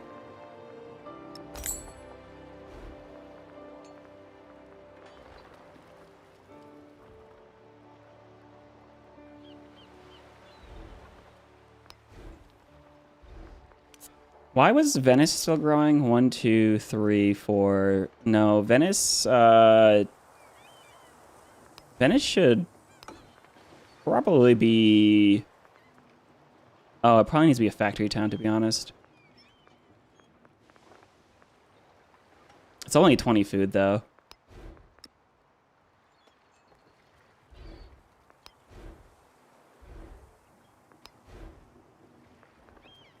Production.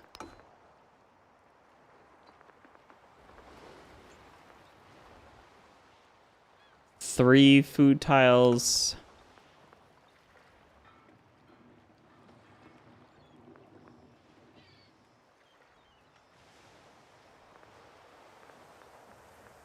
It's not a good fishing town. It's not a good mining town. It's not a good resort town. It could be a hub town. Could be a factory town. I guess we just gotta leave it for now.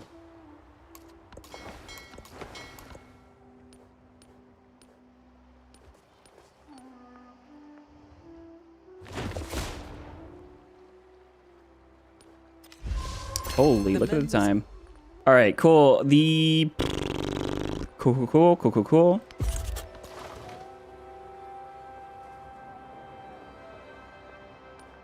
Egypt, are we cool yet? You want to get an alliance? She rejected it again. Bro, why are you even giving me open borders then? Oh, she's not clearing it. Oh, shoot. How do I clear it? Uh-oh. Oh, no. I need to get, like, a unit up there.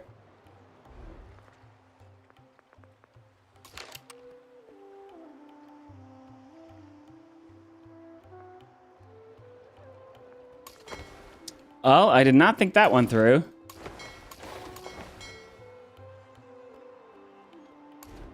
Here again I go.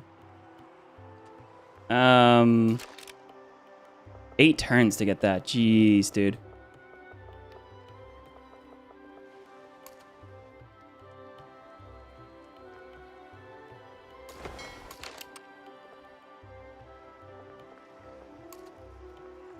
One, 2, 3, 4, 5, 6, 7, 8. It's still 8 turns. 1, 2, 3, 4, 5, 6, 7, 8. It's still 8 turns either way. I gotta run a unit up there.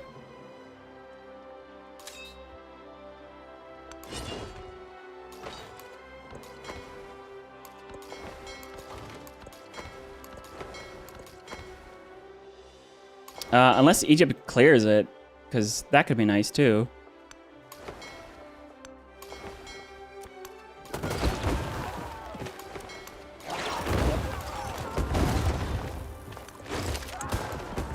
All right, take that all out. I gotta repair this granary here. All right, cool. Nara has a port. This settlement needs the port ASAP.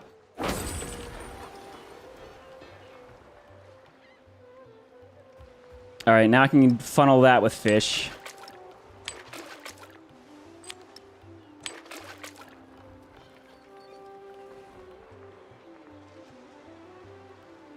I'm gonna go to my towns again. Town, urban center.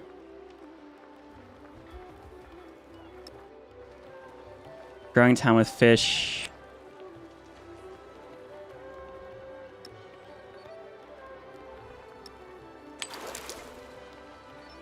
Oh shoot, this town needs to grow. I need to get a port in here too.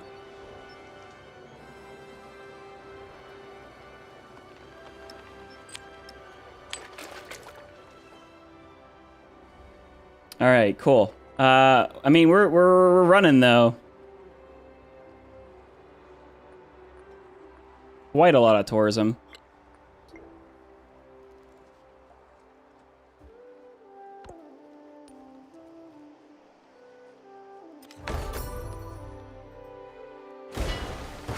Oh, 2 boats. Belgrade.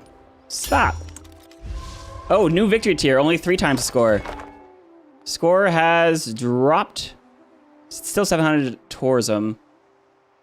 Because Ibn Battuta's tourism is pretty crazy.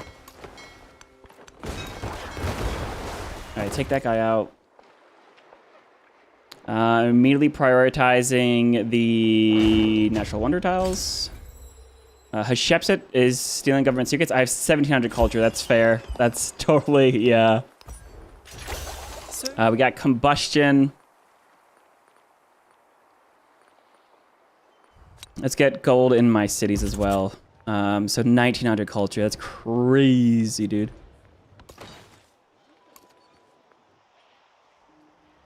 Yeah, let's grow, dude.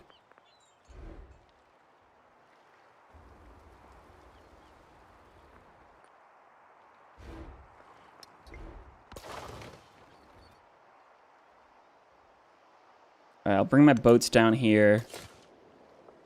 My settler's finally in position. If you just clear that tile for me, please, that'd be great.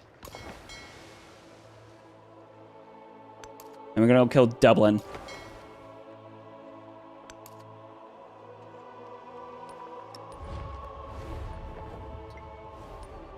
Alrighty. Where are we at cultural-wise? Hegemony?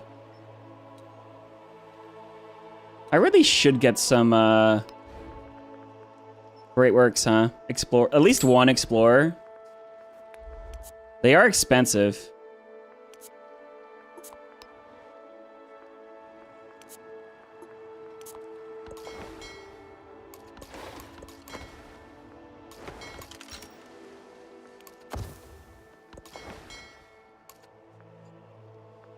We are 3 over settlement capacity. That's fine. How's my happiness doing?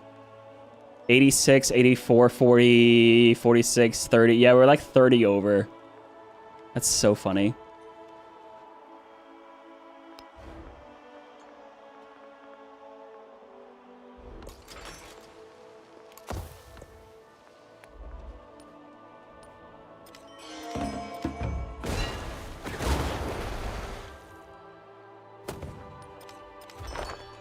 We feel 6 culture and gold for every city-state we're Susanov could help. But I don't need that right now.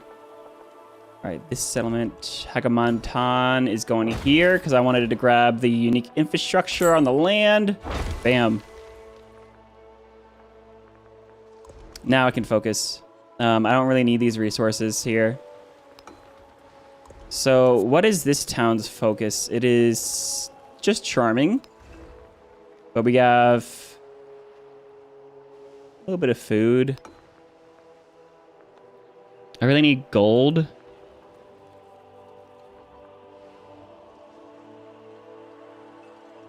What's the population? 13 pop. Oh, it's a 8 rural population. So what is it? 1, 2.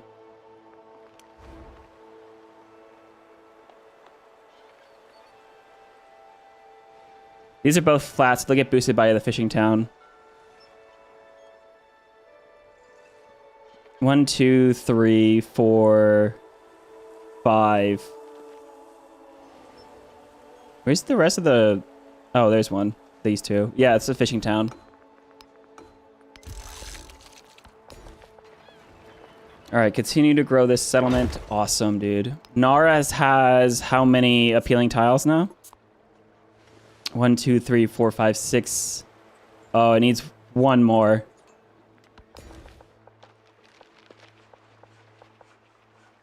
This element's going straight for the breathtaking tiles.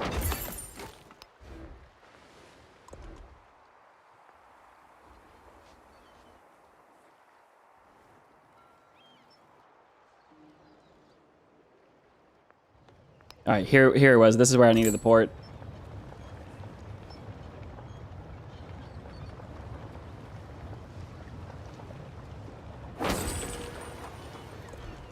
There we go. Funnel food into that settlement now, too.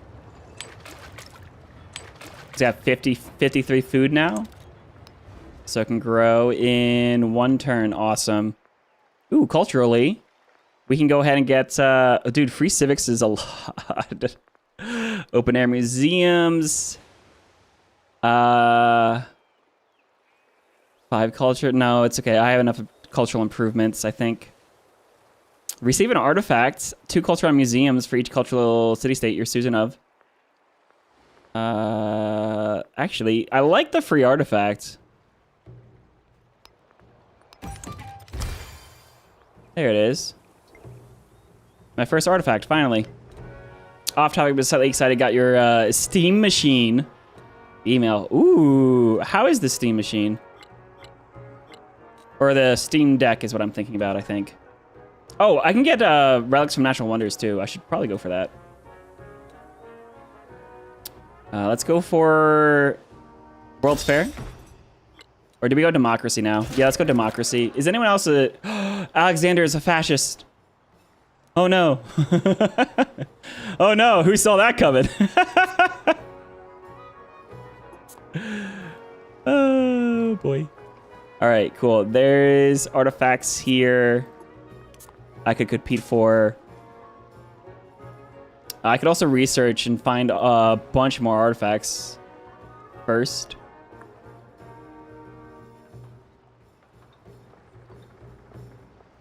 He's got an archaeologist right there. So he's probably gonna beat me to that. I'm gonna just research.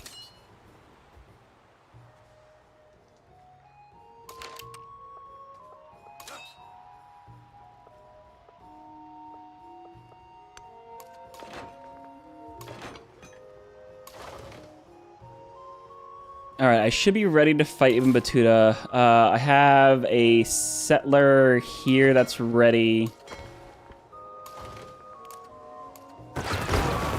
Kill that unit.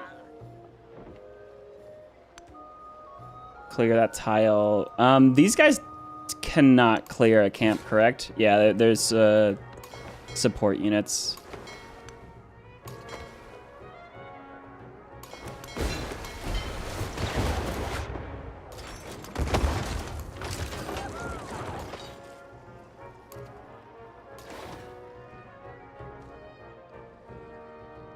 All right. It is a lot of influence to denounce someone, though. Spread rumors of fake artifacts. That is so funny, dude. We're at a helpful. We are previous allies. How much is to declare war? It is 6 in war support for them. Are they allies with anyone? Confucius. Oh, shoot. If I go to war with him, I have to go over here.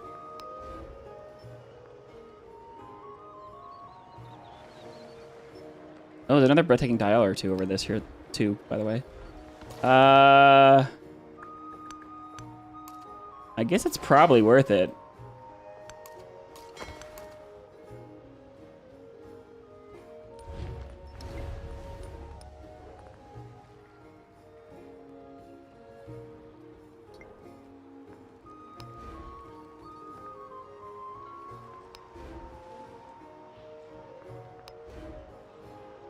Yeah, I'm really struggling to understand the balance between resort towns versus resort cities. Dublin.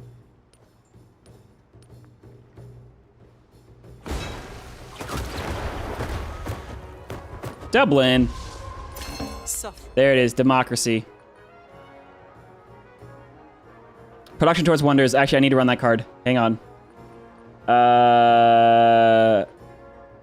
We'll take out the...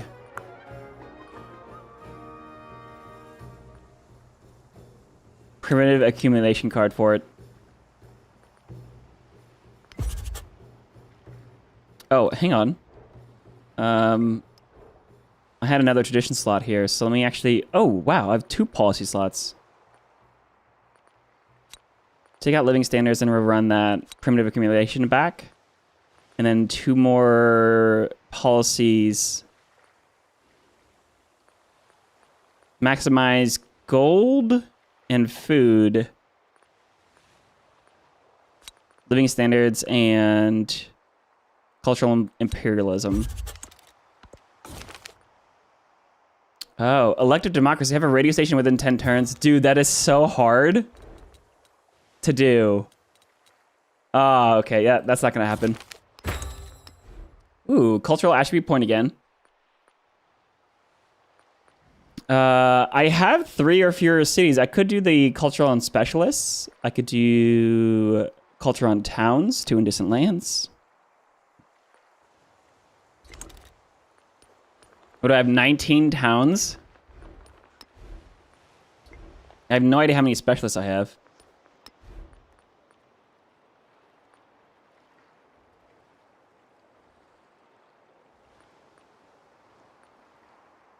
What is 115? Let me do just culture in towns, because I don't know how much specialists I have, and it just gives me more flexibility, to be honest. Diplomatically, I have to go to military espionage and influence and happiness repeatable. Completed the diplomatic path. That's awesome. All right, cool. We have 1 growth, another growth in 9 turns, and then this can finally be a resort town. Let's go up to hegemony 2.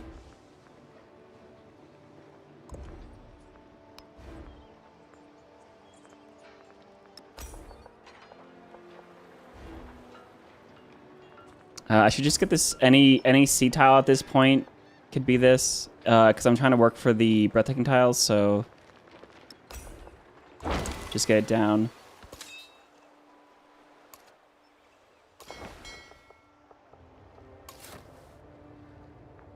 Oh, this is really unfortunate that I have to wait this long. There's 4 resources there. That's hilarious.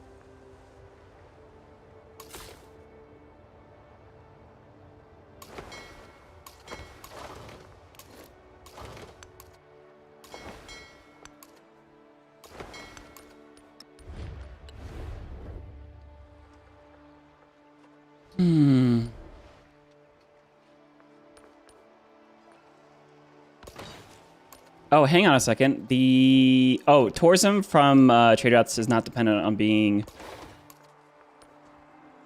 trade routes with everyone.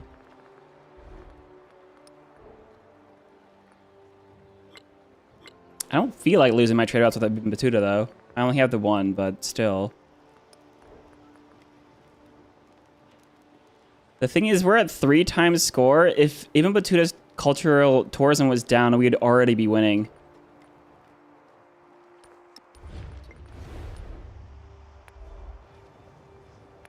If I start this war, though, this settlement is absolutely a target, and I don't want to funnel money into it right now. All right, let's research this artifact.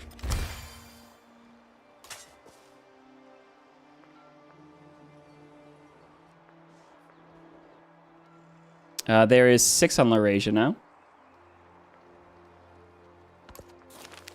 And there's an artifact from researching. Nice.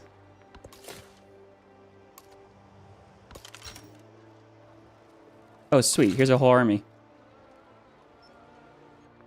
You know what I need to do is I need to buy an army commander over here. 600 gold.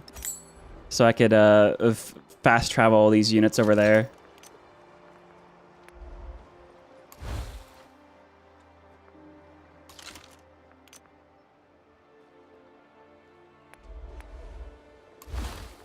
I guess I shouldn't be worried about losing that settlement, though, because, honestly, it was free.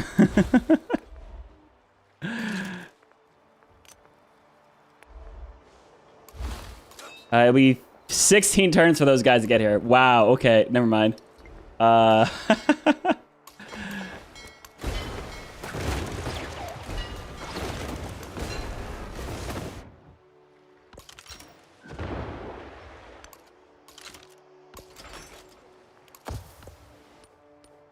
For an archipelago map, there's actually a lot of land.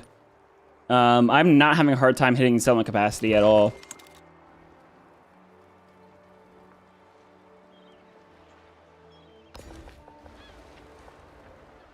Let's work the Bermuda. Move forward.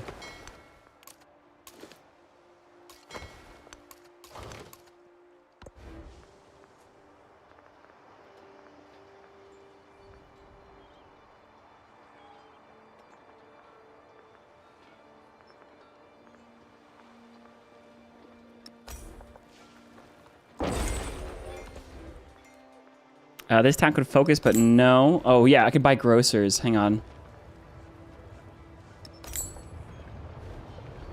Grows in 9.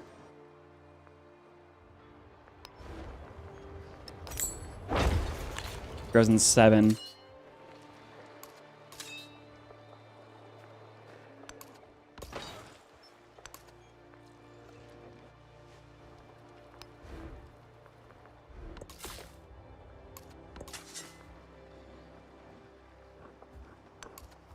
Start grabbing our artifacts. Where was that other... I need to get an archaeologist out this way. Explorer, sorry. Oh, I hate that they're called explorers and not archaeologists. It's like, why? Why does it matter? We'll get these boats upgraded too.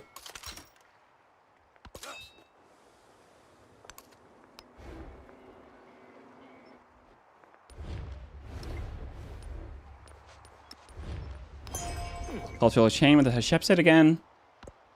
Nice. Time to annihilate Ibn Battuta? I think so.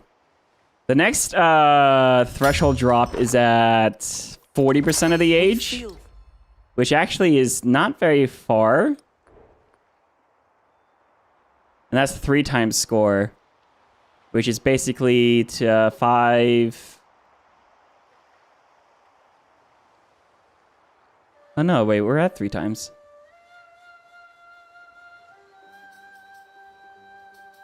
Two times score is at 68 progression. Before 40%.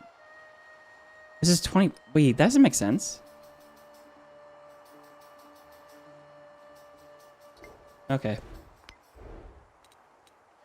All right, World Fair is available. Let's go to capitalism. Capitalism mastery. Or do I need new deal? I think I need new deal. Let's get that big science boost. And I'm gonna start grabbing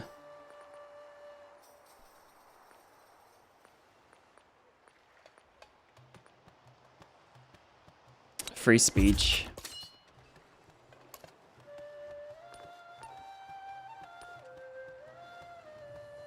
No!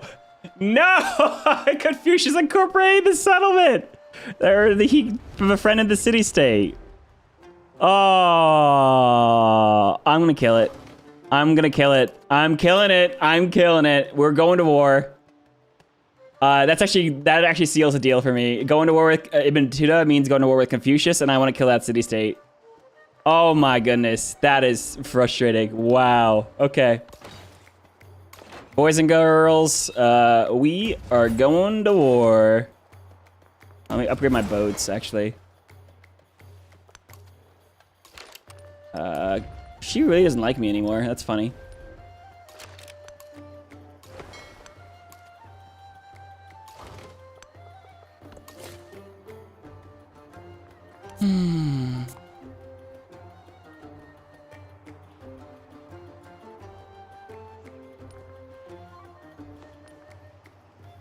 All because I didn't bring a military unit to clear that.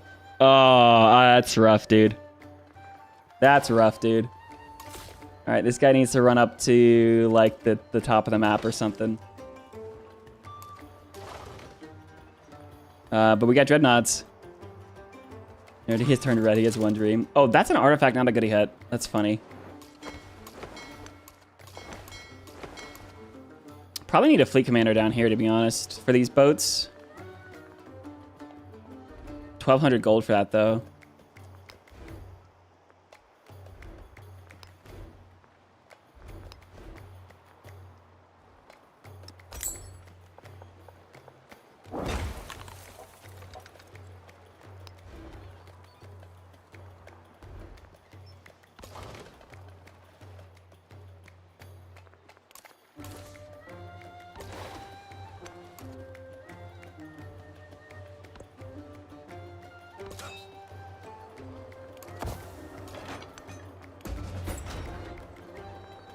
This is a resort town, but it needs to be a fort town now.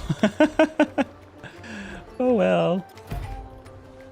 It needs some walls in it, dude. It could be a city, to be honest. And we'll start building walls. We hope just as modern. That is still tourism for me. All right, let's see. Welfare state, free press. I have over 2,000 culture. Jeez, dude. All right, we got factories unlocked. Let's go ahead and go to... I guess electricity is what we need, but industrialization mastery.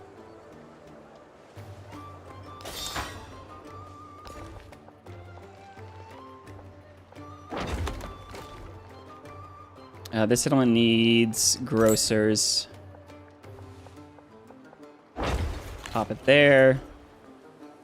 So it has what? 1, 2, 3, 4, 5, 6. Next row still have 7.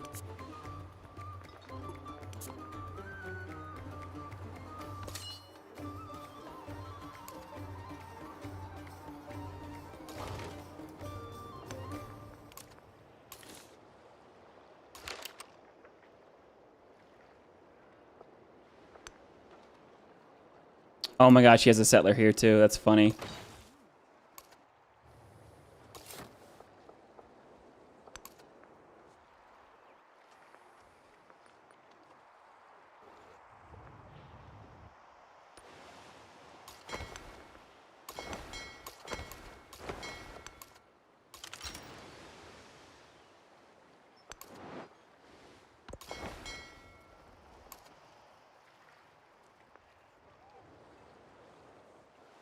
All right, let's do it.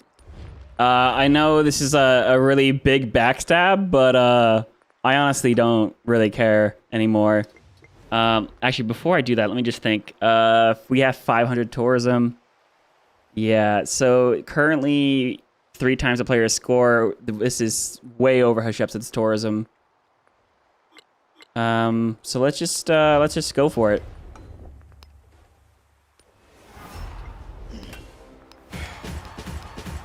I have enough influence to bring the +4 or the -4 down to 0. But remember, it does mean he has free influence, and I had to spend influence. So he's gonna have to. He can add influence for cheap, while mine's a lot more expensive now. So even though this says it's a fair fight, it's actually not. He actually has a lot more on top of me. But that's okay because I have. First Strike, Order, and Niter, giving me +13. Jeesh.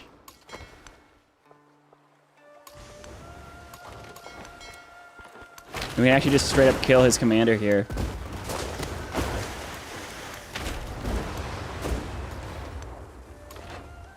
All right, and we're going.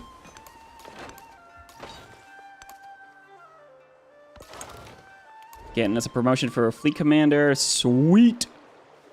Embark strength or focus fire. We'll get focus fire and then +1 movement. That means Confucius is going to declare war on me. That's fine.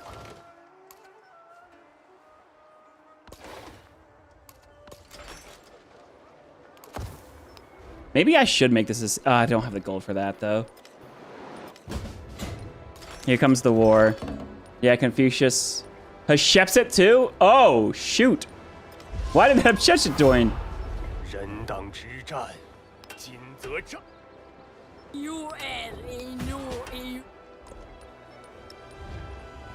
See what I mean? He can actually add influence on his really easy. Hatshepsut is allied with Confucius. Oh, these chain wars. All right, so Ibn Battuta is allied with Confucius. And so by declaring war on Ibn Battuta, Confucius declared war on me. But because Ibn Battuta is allied with Hatshepsut, or sorry, Confucius is allied with Hatshepsut, Hatshepsut also joined the war. Okay, chain wars. World wars. I guess that's what they wanted. That's too funny.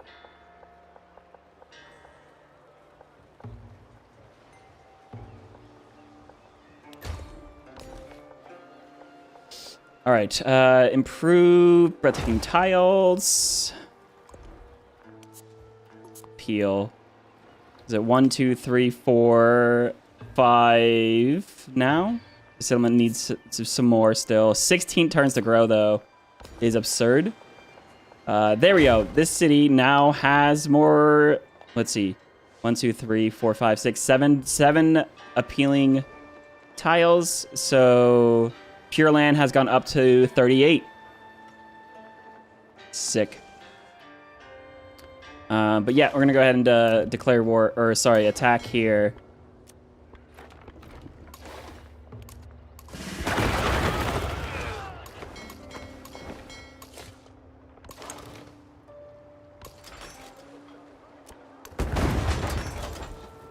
Maybe I should just take these cities too. Look, oh, geez, actually very angry.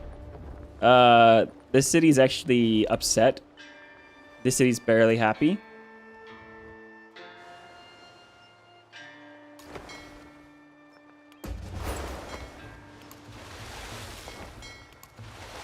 All right, got a couple boats down there. That settlement's gonna fall right away.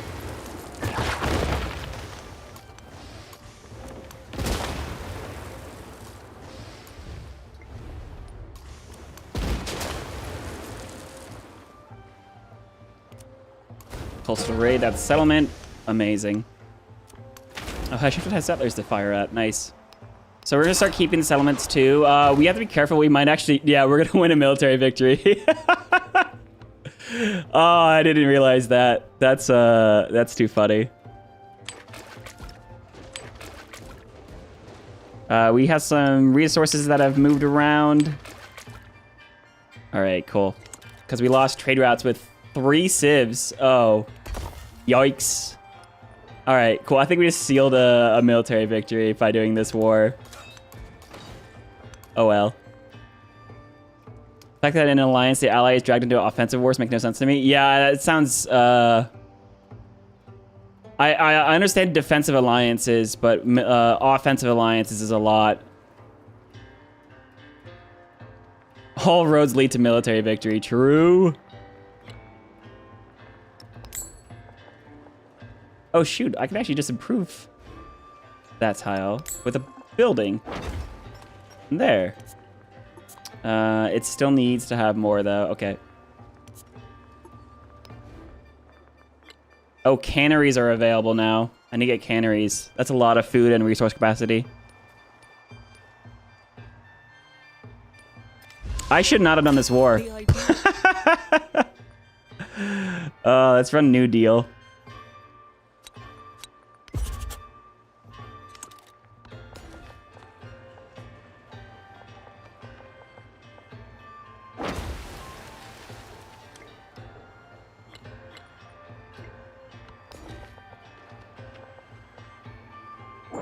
Grab a breathtaking coal tile, and time for, I guess, I wasn't getting tourism from the trade routes yet, but I might as well go there now.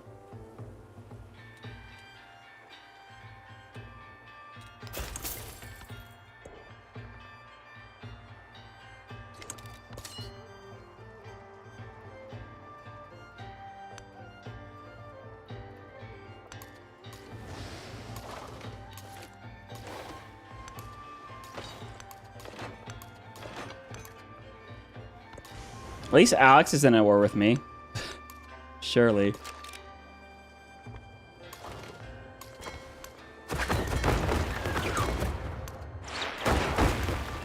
Alright, I gotta take the city-state now. There we are. This is what we did it for, boys. There it is. We have all natural wonders improved. So I have 6 food on my breathtaking tiles now.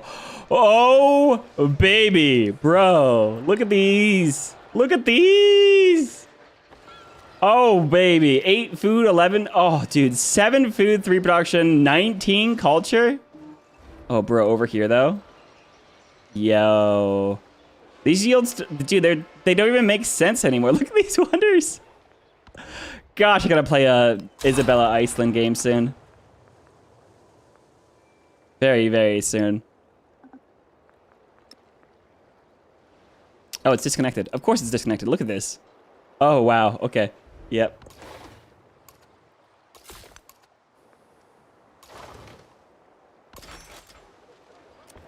Here comes his units, and we have a commander here that is going to be promoted into the defensive tree. Awesome. What else? Which settlement still needed ports? This one does.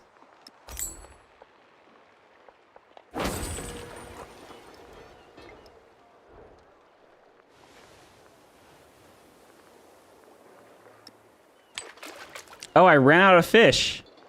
That's crazy, dude. I think I need to get more trade routes then.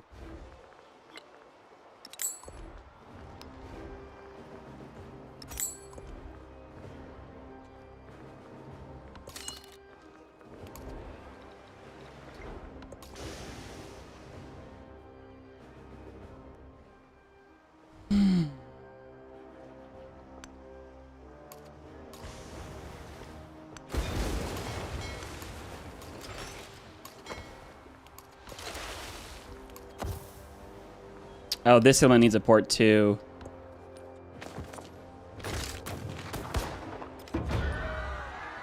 You had the game of the city-state captured your city, then someone became their Susan. I had to declare war on this Susan to get your best city back. Oh man, that's rough, dude.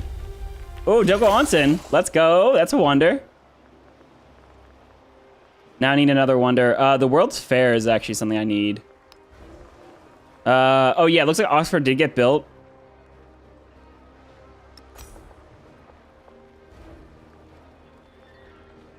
I do have access to factories. I did need a wonder here, The World's Fair is 14 turns here. It's twice as fast than my capital. Oh, my capital does not have space for it, though. Unless I put it on that tile. Honestly, that's not a terrible tile to put it on, though.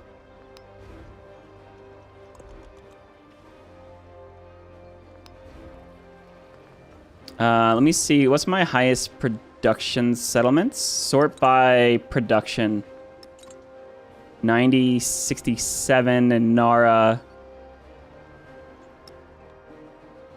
Resort Town. Hakata is 61. That's crazy. Haijo is a city. Oh, yeah. Let's see. Nara could build a World's Fair then. 11 turns here. That's pretty good.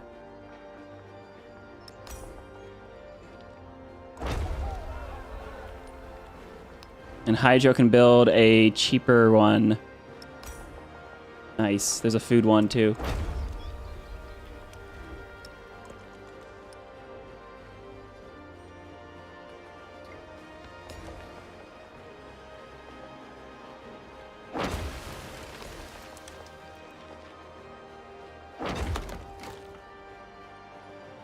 Oh, which summit did I just say needed a port? Boy. Hang on. Where is it? Oh, this guy.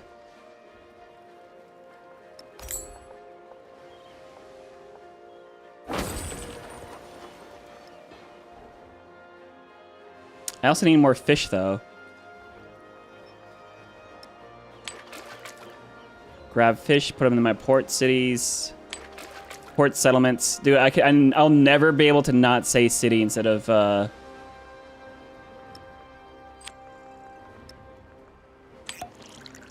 what you're supposed to say.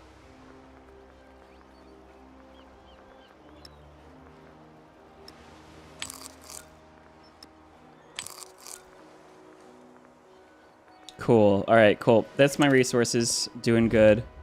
Military aid is amazing.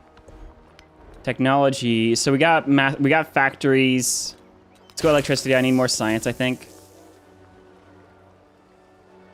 Coliseum has food. Bro! The Coliseum has food because it's a breathtaking tile. That's awesome. That's awesome.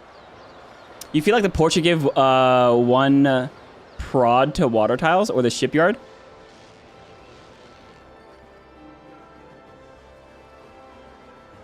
So make it look function like a port, or sorry, Jesus, harbor.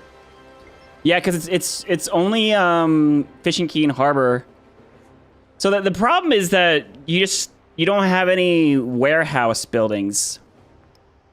The port is a resource capacity in gold age. Non-ageless building would be nice.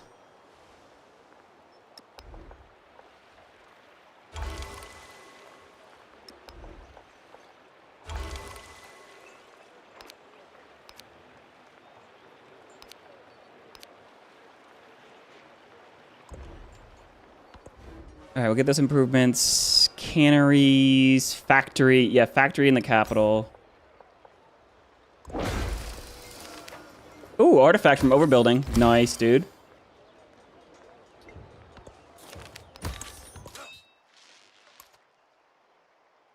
All right, where's my fleet? Here we are. Do I really want to take these islands, or do I need to go after those major cities? I mean, yes and no.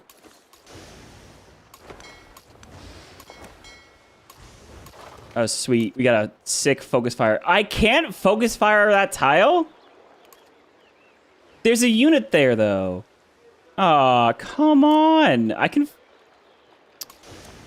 Okay, focus fire is bugged. I hope they fix it, because I don't know why.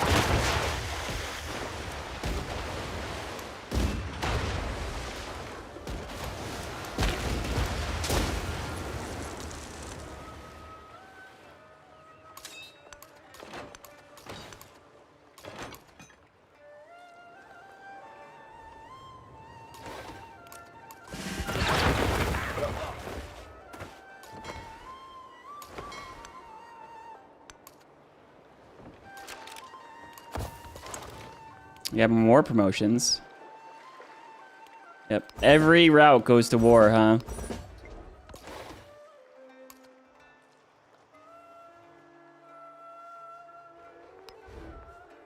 This settlement still needs a port, too.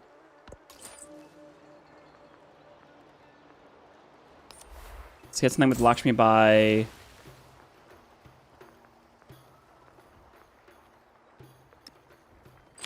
We got fish!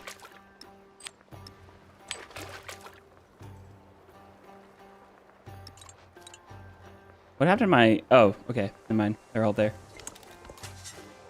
Let's go for a research there.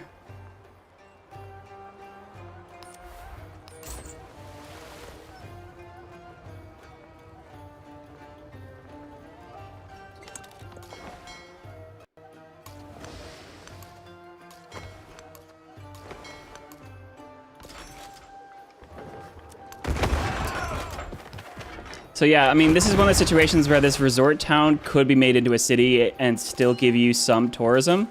It's less tourism, but it's still some, which is still useful in the game. Because then I could be able to build walls. It gives you a lot more flexibility around here. Oh, San Marino, stop.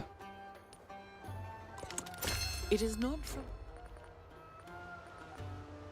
Ooh, laissez-faire. Gold and happiness for imported resources is really good. So let's take out free speech. We don't need that anymore.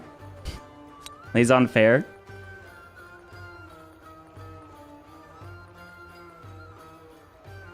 Oh, buildings get happiness adjacent to wonders is actually a really good card I'm not using. Science on gold buildings is also very good. So let me take out the... Cultural imperialism.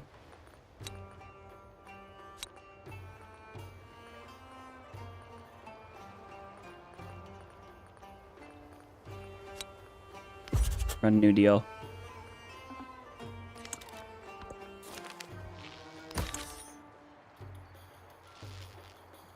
Water maps feel weak and prod. Yeah, it's interesting because you have so many warehouse buildings. But if you add even more warehouse buildings, I feel like it's going to add to the bloat of how many warehouse buildings you have. Oh, finally, let's go. All right, this settlement can now focus on being a resort town. Let's see what our tourism is. 576. And then... 595. Nice, dude. I think with water towns it'd be so archipelago maps. Yes, you would want to have more warehouse buildings that are on the water than on the land, right? Because you have more water than land. I think they just need to do a pass on warehouse buildings in general. I feel like, and this is something the creators have been talking about a lot. There is so many warehouse buildings that you end up having these incredibly. You end up putting down so many buildings that are ageless that cannot be moved, just to like increase the production of the same tile. So your brickyard, you were still building brickyards in the modern age, but we also have to build a brickyard, and then you have to build the stone cutter, and you have to build the ironworks, all to buff mines. So one idea you could look into is making warehouse buildings not overbuildable in the same sense that your science and culture buildings and stuff are, but maybe upgradable, so that you could make the brickyard upgrade into a stone cutter and then upgrade into an ironworks. The problem there is that now you have pathways for buildings that don't exist, right? Because the granary can upgrade into the grist mill and then up to, but you have different requirements for things, but also it's like there's more things that buff mines than there are things that buff fishing boats or fishing boats or mountains, or there's more things that buff mines than buff farms, right? So it's like you would have to figure out a whole rework there. But I think there's something there. So your point of talking about wanting to have more warehouse buildings for water, maybe your harbor and fishing quay upgrade, right, into more advanced buildings. So your fishing quay then becomes a whatever you want to call a water building in exploration, and then that upgrades into whatever you want to call a water building in modern, right? And then maybe that's a little more streamlined.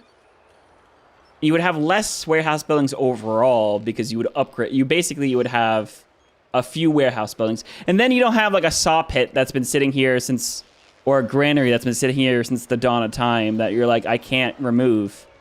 So there's a couple different things that you could fight there.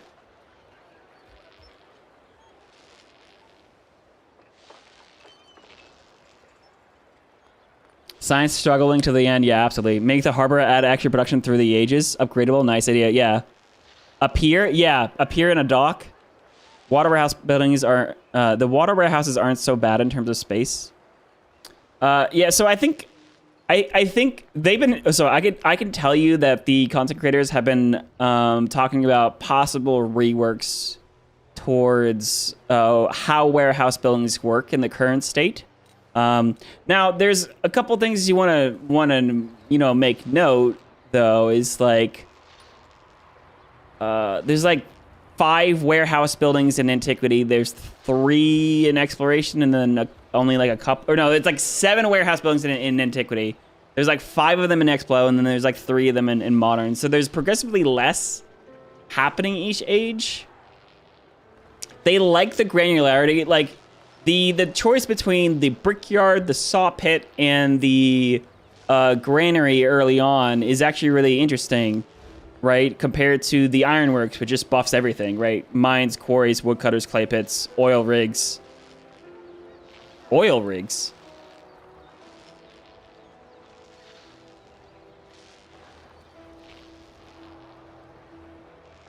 Am I crazy? What's an oil rig?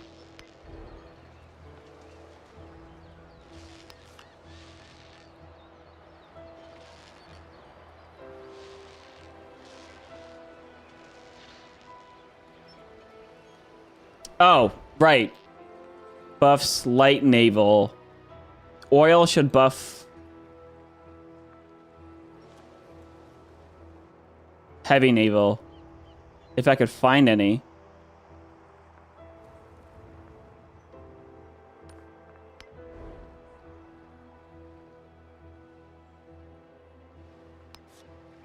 Yeah, heavy naval.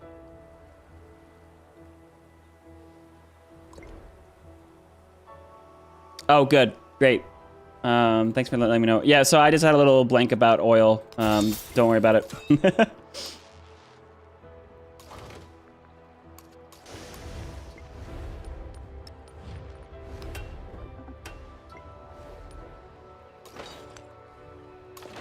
All right, cool.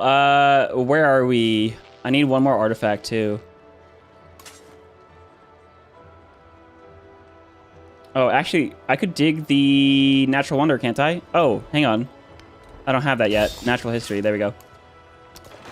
So, okay. Bam, bam.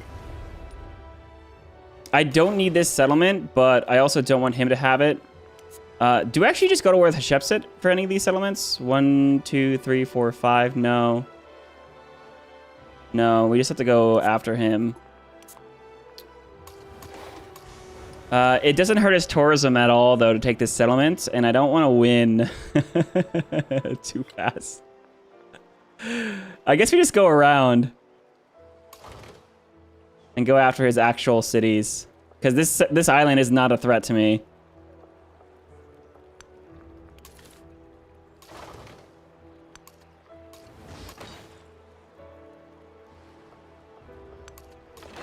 It could be a upgrading state for me, though. Oh, no, I can upgrade with the commander. Artifact, bam.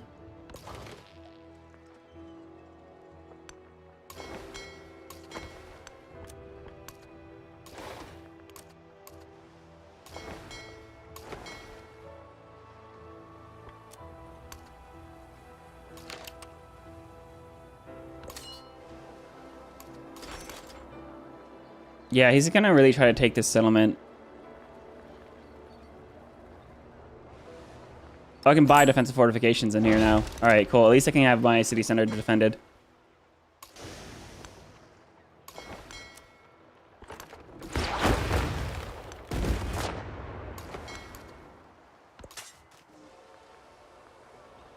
Wait, I already researched this. Didn't I? No, I didn't. There's only 2 here. Let's research. That gives me an artifact. Sweet. Got a 5 out of 5 artifacts. Another diplomatic attribute point. That's hilarious. Because we got the repeatable twice now. Have I tried Sengoku? No, I have not yet. This is basically my first playthrough. Very strong. Nice, dude. If you can't win science, then kill them all. True. All right. Here we are. Boom. And... keep getting those tiles. Why do I have Venice growing? I wasn't doing anything with it. Oh, I was debating making it a factory town or not. So, hang on. Before I do that, do I need any more ports? I need a port up here.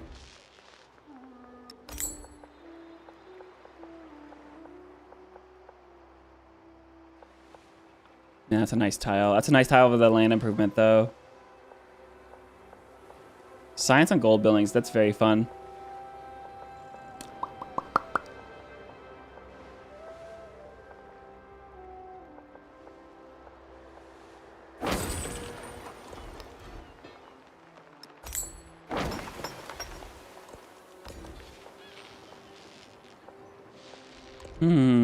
All right, breathtaking tiles needed. 1, 2, 3, 4, 5, 6, 7. You need to go here. Oh, your building's warfare.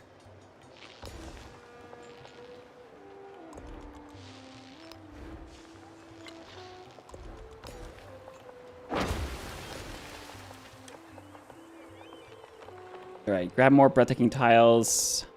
Navigable river tiles are land tiles, so that counts.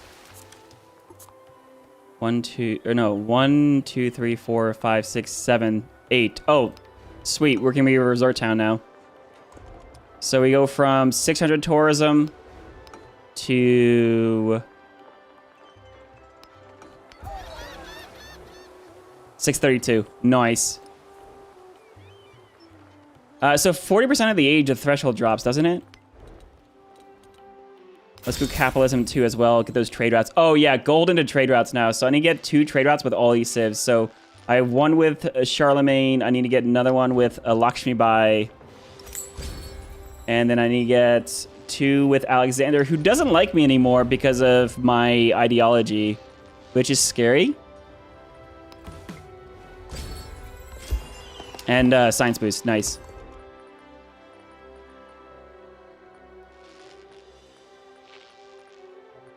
What policies to run? Gold here. Awesome. This settlement continues to grow nicely.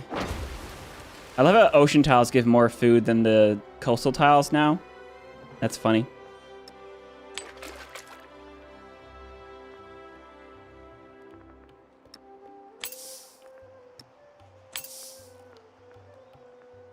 The other thing is, I could actually just skip this. It doesn't make sense to have a town specialized.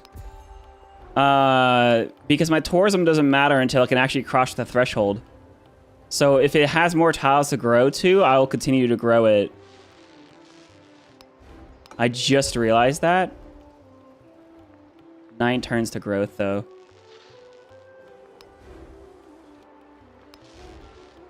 Unless it's sending food to another place, that's technically worth it.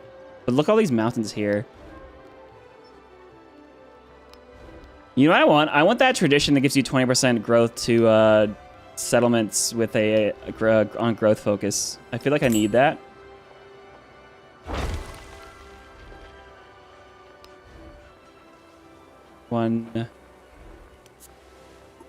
One, 2, 3, 4, 5, 6, 7. Wait, this town can actually specialize already. Resort town. 578. Wait, how much if I specialize all my towns again? How close am I?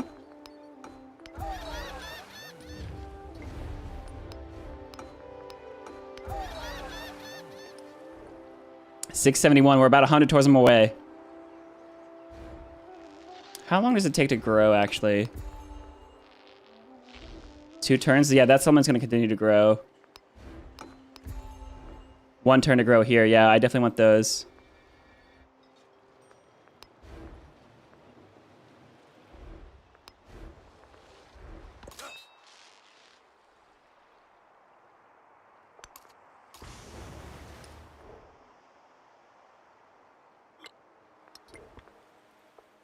Yeah, we're going to sail right past here. Wow, that's a whole lot of free units to kill there, buddy.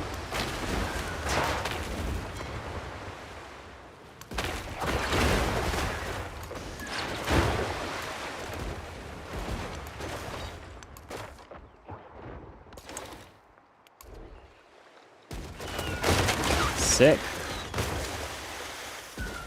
Get the move-in promotion or sight range? Sight range. All right, grab an artifact from this as well.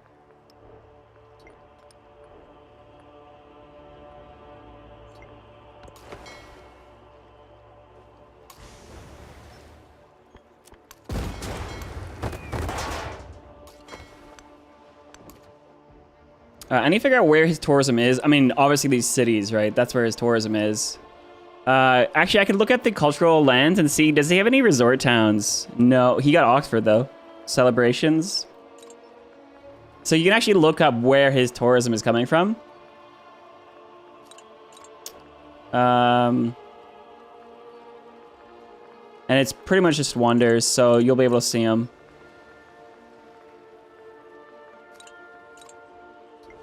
So wherever his wonders are, which are all over here, take his wonders, absolutely.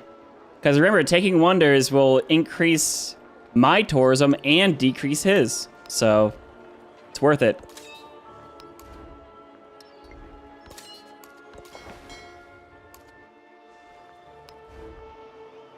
This town could actually continue to grow because it can't send its food anywhere.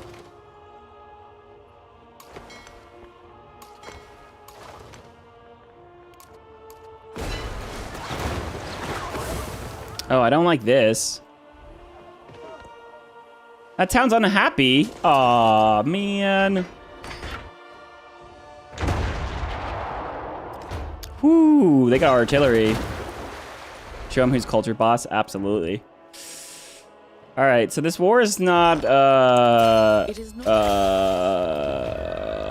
it's not clear to me. That this is an immediate win, of course. All right, that's breathtaking nice. And then last breathtaking tile here, so we'll make this back to a resort town again. This settlement is, of course, a resort town. This settlement, oh, gold would be great.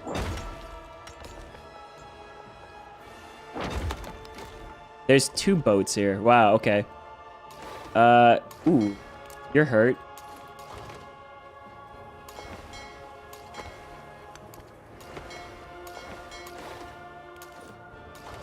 Pack my boats up and send over this way. Why is this settlement hurt? Oh, because it hasn't recovered yet, that's it.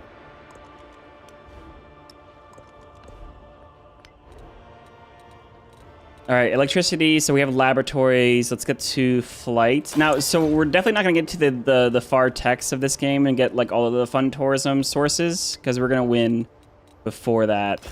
Cool, capitalism 2, now we get tourism from trade routes. So if we go to modern age, yeah, 10 tourism from trade routes right now.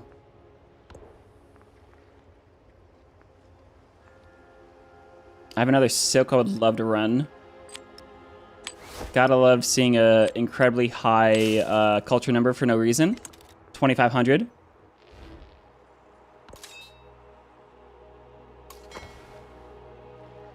That artillery's gotta go.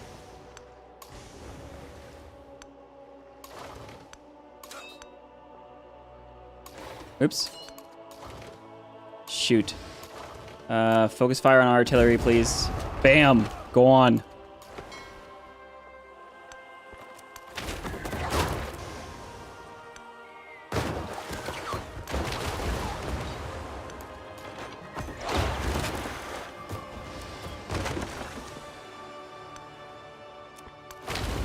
Take out a commander as well. Nice. Okay, so I need to trade with Alex. There we go. 2 out of 2. And I need to trade with Lakshmi Bai.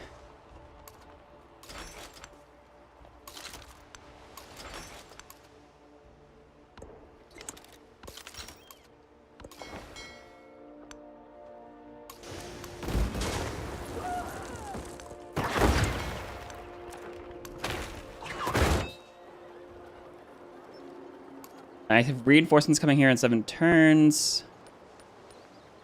Where's that trader?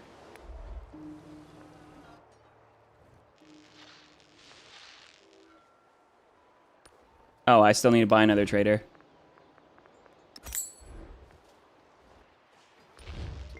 All right, I got 200 influence, so let me go ahead and put that into... Oh, wow, that war support's heavy.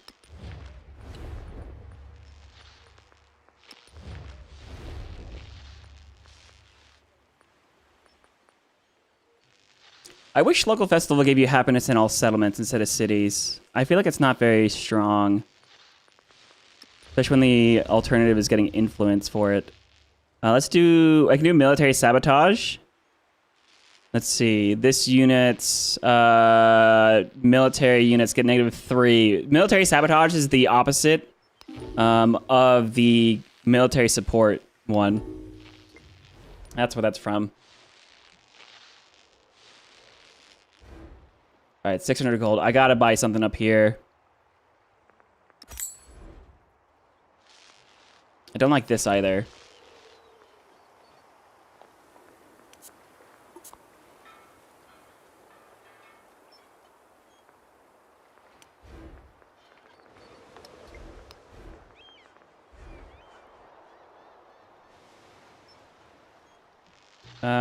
Cool. All right, 1,000 gold per turn. 25 is pretty okay, I'd say. Oof, bombards. Yeah, San Marino is actually kind of a troublemaker over here.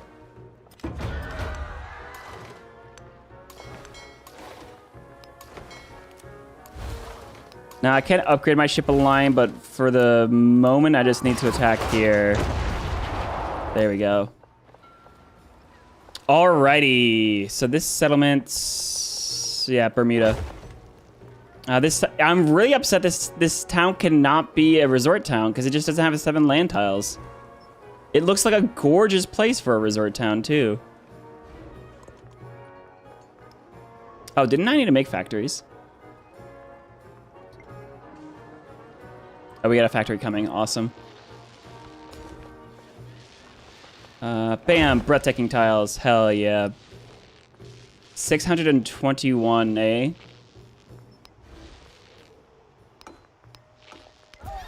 Am I there?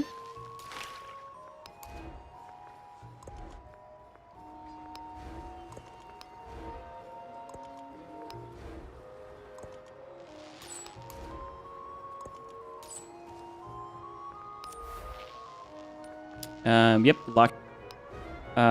Who's it connected to? Nara again.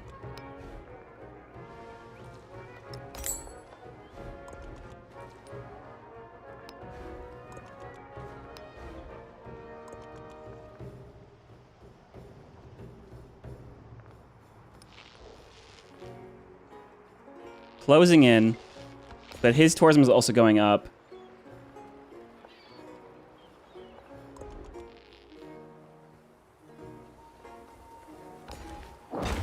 I thought that tile wasn't breathtaking. It's not. Why does it have 2 happiness?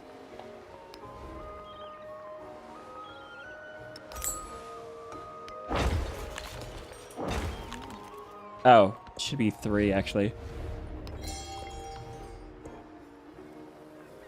Military aid is great, dude.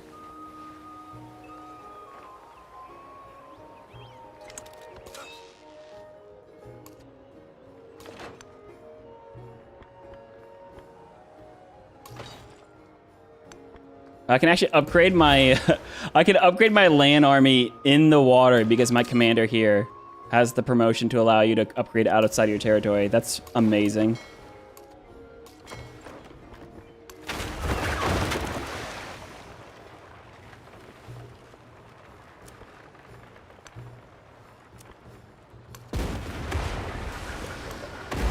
Just one-shot all of this military that's in the water. Yeah, the AI is not going to be good at defending on archipelago maps. It's just not going to be fair to them. Oh, wow, that wall just demolished.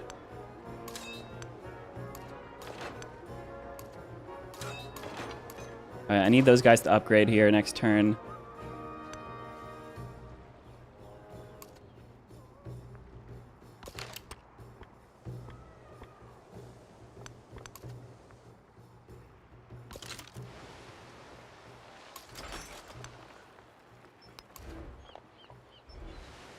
Oh, this settlement's still growing. 1, 2, 3, 4, 5, 6, 7. Oh, it can be resort town now. Hell yeah, look at those wonders. Oh, look at those wonder yields, dude. 695. I'm 100 tourism away. Okay. So the towns that could still grow to new breathtaking tiles, I'm going to keep on growth, right? They need to be on growth.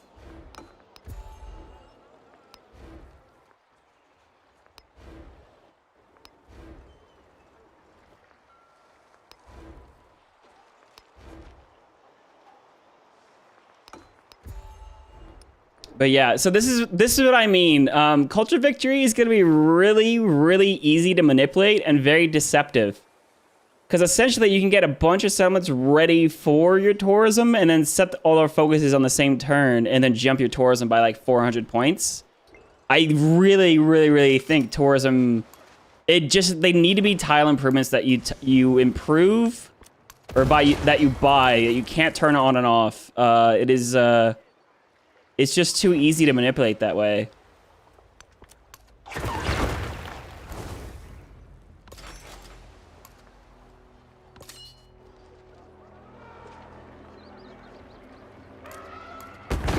Oh, he's coming. He's coming for this. Oh, he's got field cannons too.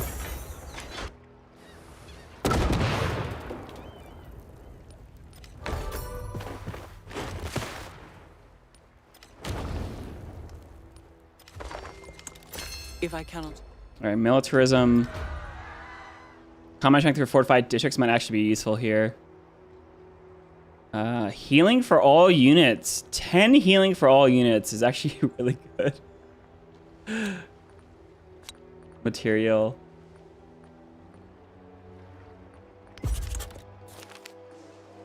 There's another artifact. Bam.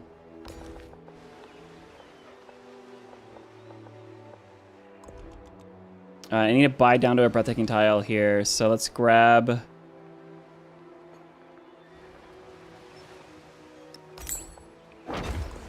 Nice tile improvement there, boom. All right. I think that's all the breathtaking tiles here now, though. It is.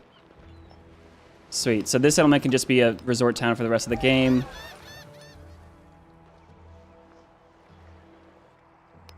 Oh, that's not a breathtaking tile there. I thought it was.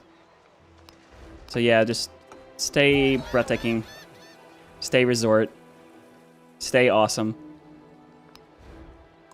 This settlement needs a lot of food to grow though. It's at 27 pop.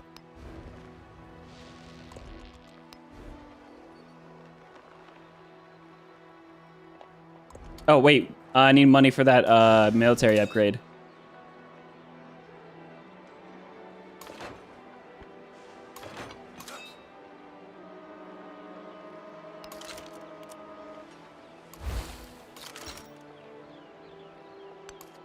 Sweet, we do have riflemen though. So they can hop up. I can get my artillery online too. Great, we'll get everyone up here.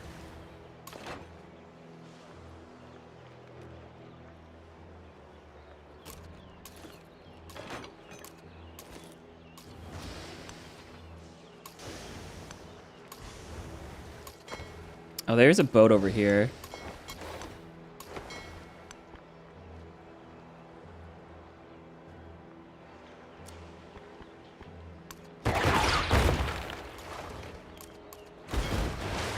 Focus fire at that boat. Just took 2 shots. Nice. Awesome. Take him out.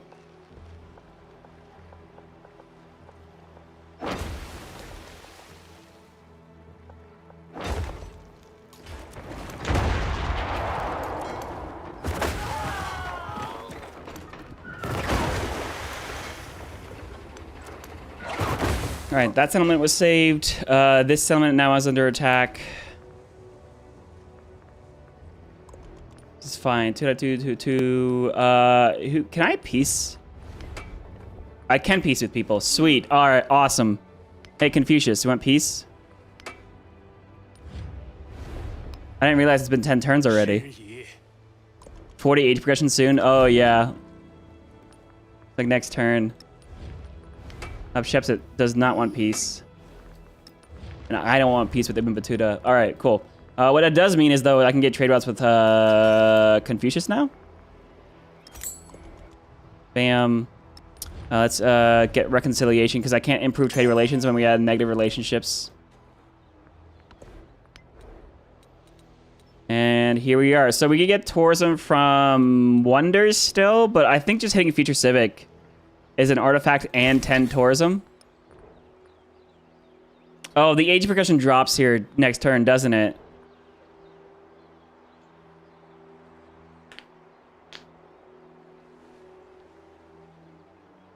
Goes to 3x.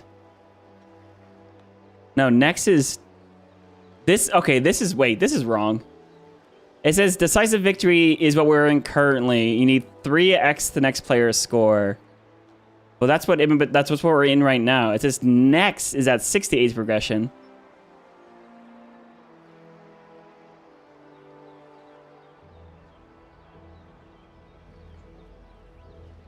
Three times the player's score before 40%. Oh, wait, okay. Yeah, wait. No, that is correct. And then the next one is... Right, before 40%. So before 40%, you need 30%, you need 3x. Before 60%, you need 3x. It's going to drop to 2x score next turn.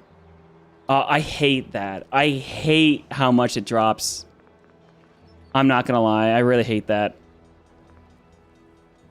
Ooh, 5% culture for every civilization you ever trade out with. Oh my goodness, dude. That is so funny. That is so good.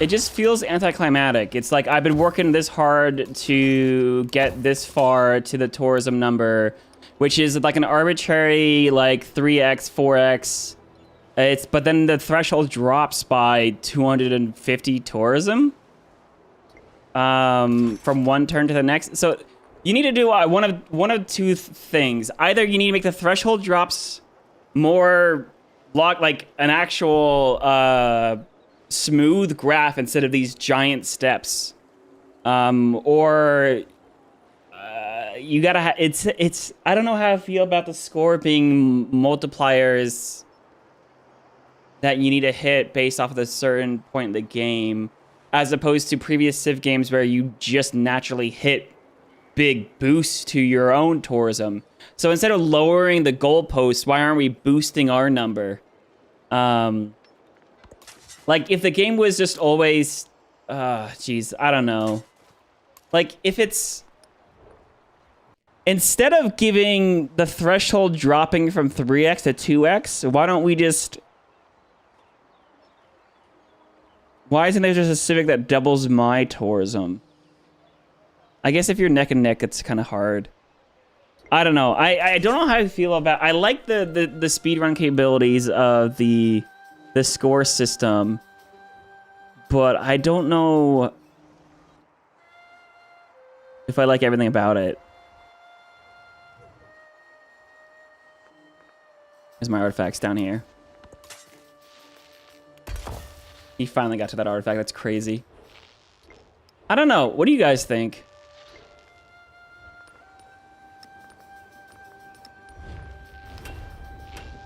Most of my feedback during the workshop was based off of, or mostly on syncretism, which I'm glad they ended up where they ended up because I'm very happy with it.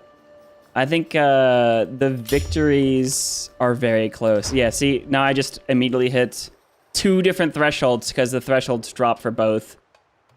So are we going to win military or are we going to win cultural? All right, that's hilarious. Guess that means I don't need to slow down now, though. But now we're in a 5-turn countdown situation again.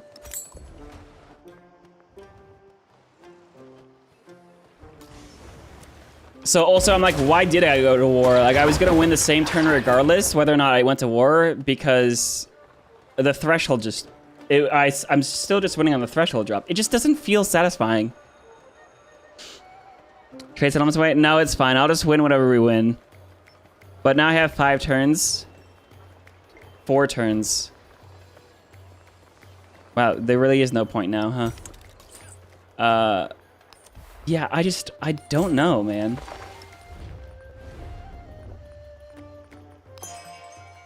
Accepts the cultural exchange. Now, obviously, like, theoretically, what I need to do is I can't let off the gas because someone else could catch up to me, especially if they declare war, or if something unexpected happens. So, in the game of Civ, the way it's built, it's like, yeah, you don't let off the gas. But in terms of playing against the AI, that hardly ever is necessary.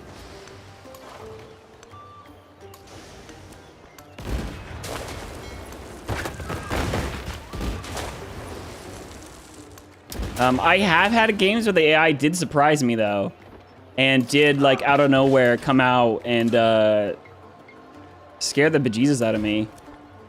But basically stop the turn counter and then make me have to resume it. And that was impressive, but I didn't really consider it that much fun either. I don't know. I got a lot of mixed feelings about some of the updates. As I'm actively trying to figure out how I feel.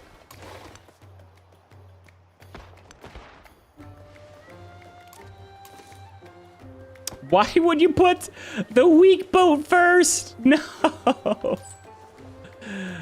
Oh boy, oh boy, oh boy. Okay.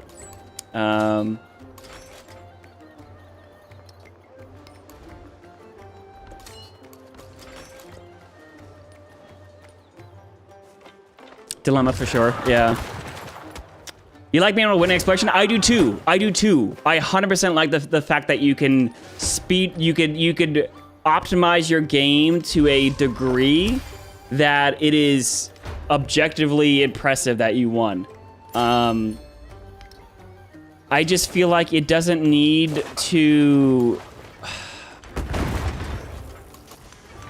The part that gets me is the arbitrary nature of 2x. I like the theory. I like the game design between 1x, 2x, 3x the other player's score. I just want more in-world explanation as to why it is that way, you know? Like in Civ 6, you just got like you unlocked flight, so you got a huge boost to your tourism. So it was a different mechanic. Tourism 2 coupled with wonders. I think they can add more sources. I think tourism is there, and they are doing that, right? Tourism from trade routes, tourism from great works, tourism from tile improvements, from natural wonders, tourism from celebrations, tourism from factory connections. Like there's a whole lot of different sources of tourism. I think what they need to do is in Antiquity have an additional source of tourism, because the way that they have it is like, all right, primary sources of tourism in Antiquity is wonders, and then relics, and then artifacts. I think you need another great work. I think you bring back great writers, dude. You got your codices for science, but I think you gotta bring great writers and artists and musicians back into the game. They were in the trailer. You had artists and musicians in the trailer and writers. You need to bring those guys back. Then you can have great works that are for science. You can have great works that are for culture. You can have great works that are for anything. But like, I think Culture Victory needs a little bit more oomph, a little bit more expansion early on in Antiquity. And I think that's where you do it. Writers in Antiquity, artists in Exploration, and musicians in Modern. And then, you know, musicians could actually pair with radios, to be honest. So that could be an interesting, like, the thing is, you have to differentiate codices and great writers, and that's obvious. It's going to be culture versus science. You would want to differentiate relics versus art.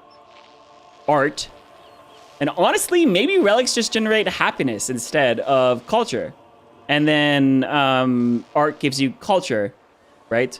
And then in terms of the modern age, your artifacts give you your culture, but maybe your musicians give you happiness. And then get boosted tourism at Radio Mastery or something. I don't know. Like there's a lot of different ways you could kind of shuffle some of these things around. Which I'm just like playtesting I'm just like theory crafting in my head, not playtesting. So like, you know, take what I say with a grain of salt, but like there's a lot of things that they have that they could do. And I think they're doing one thing at a time. They know tourism needs to be the most complicated victory condition that has a bunch of different pathways. That's why they're adding these new sources into the mix. But I think you're going to add one at a time instead of just dropping all of them at the same time. Relics and art should be two different things. Yes, I agree. And I think then you could also you could differentiate your great works between, I don't know if you need great works like slot types, like museums and artifacts and all that kind of stuff. I do want to tab back and forth between different ages to see my previous or the showcase. Let me see my old great works here in the showcase. And then just write in the number, hey, this is giving you 2 inspiration or 2 tourism, you know? It doesn't need to give me science or culture. I just want to see it. And I think that would be neat. I think there's a lot you could do in terms of great works. And my brain is churning right now. Thinking about it. Commander's get a free promotion. Hell yeah, dude. I think Great Works is probably let's go. And then Future Civic, awesome. I think Great Works is probably the part of the game that I'm personally the most excited about. In terms of what you could do with it. Cause like, dude, I love Tourism Victory. It is my favorite. It just simply is. It is just simply the best victory condition. Heyo needs a port still, doesn't it? It does.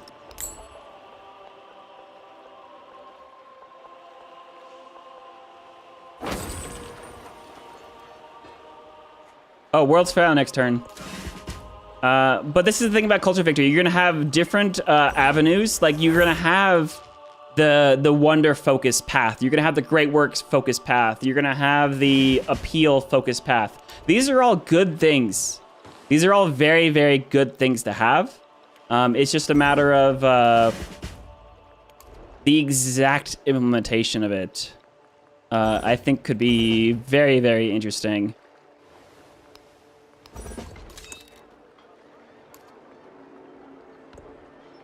All right, can I get a trade route with Confucius yet? Nope. Actually, it doesn't even matter. I don't need to increase my tourism anymore. There's no point. It's not gonna make this go faster. Unless it stops them from stopping me, I guess is the counter argument there.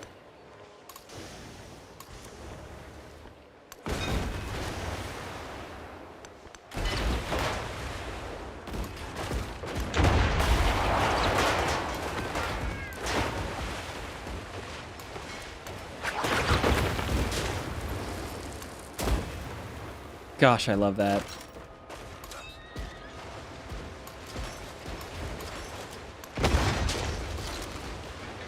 Oh man, I did not see that cliff there. Oh, this whole thing's on a cliff.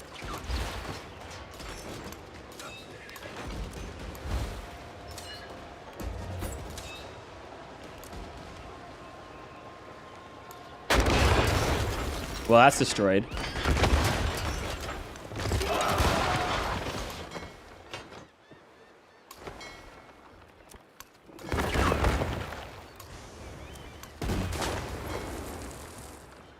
I don't like that field cannon there. But he's gonna get shot no matter what.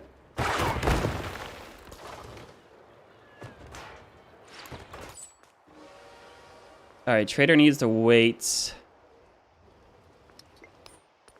I don't know how long it's gonna be until I can get trade routes with Confucius, though. Or improve trade relations. Oh, I need influence. Holy cow. Okay.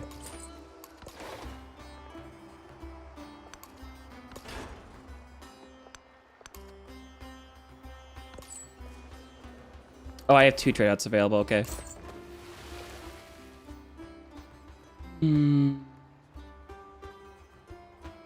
I miss great people also. Yeah. Also unrelated, but depending with you plush on your shelf. Yeah.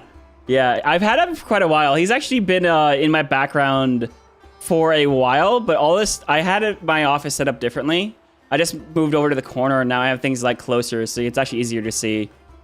You rarely build culture buildings if you have a culture improvements. I also want faith back. I think faith has a place in a religious rework. I miss faith as well. I'm not sure, like you have happiness, which is kind of what replaced faith. I don't know if you want to see.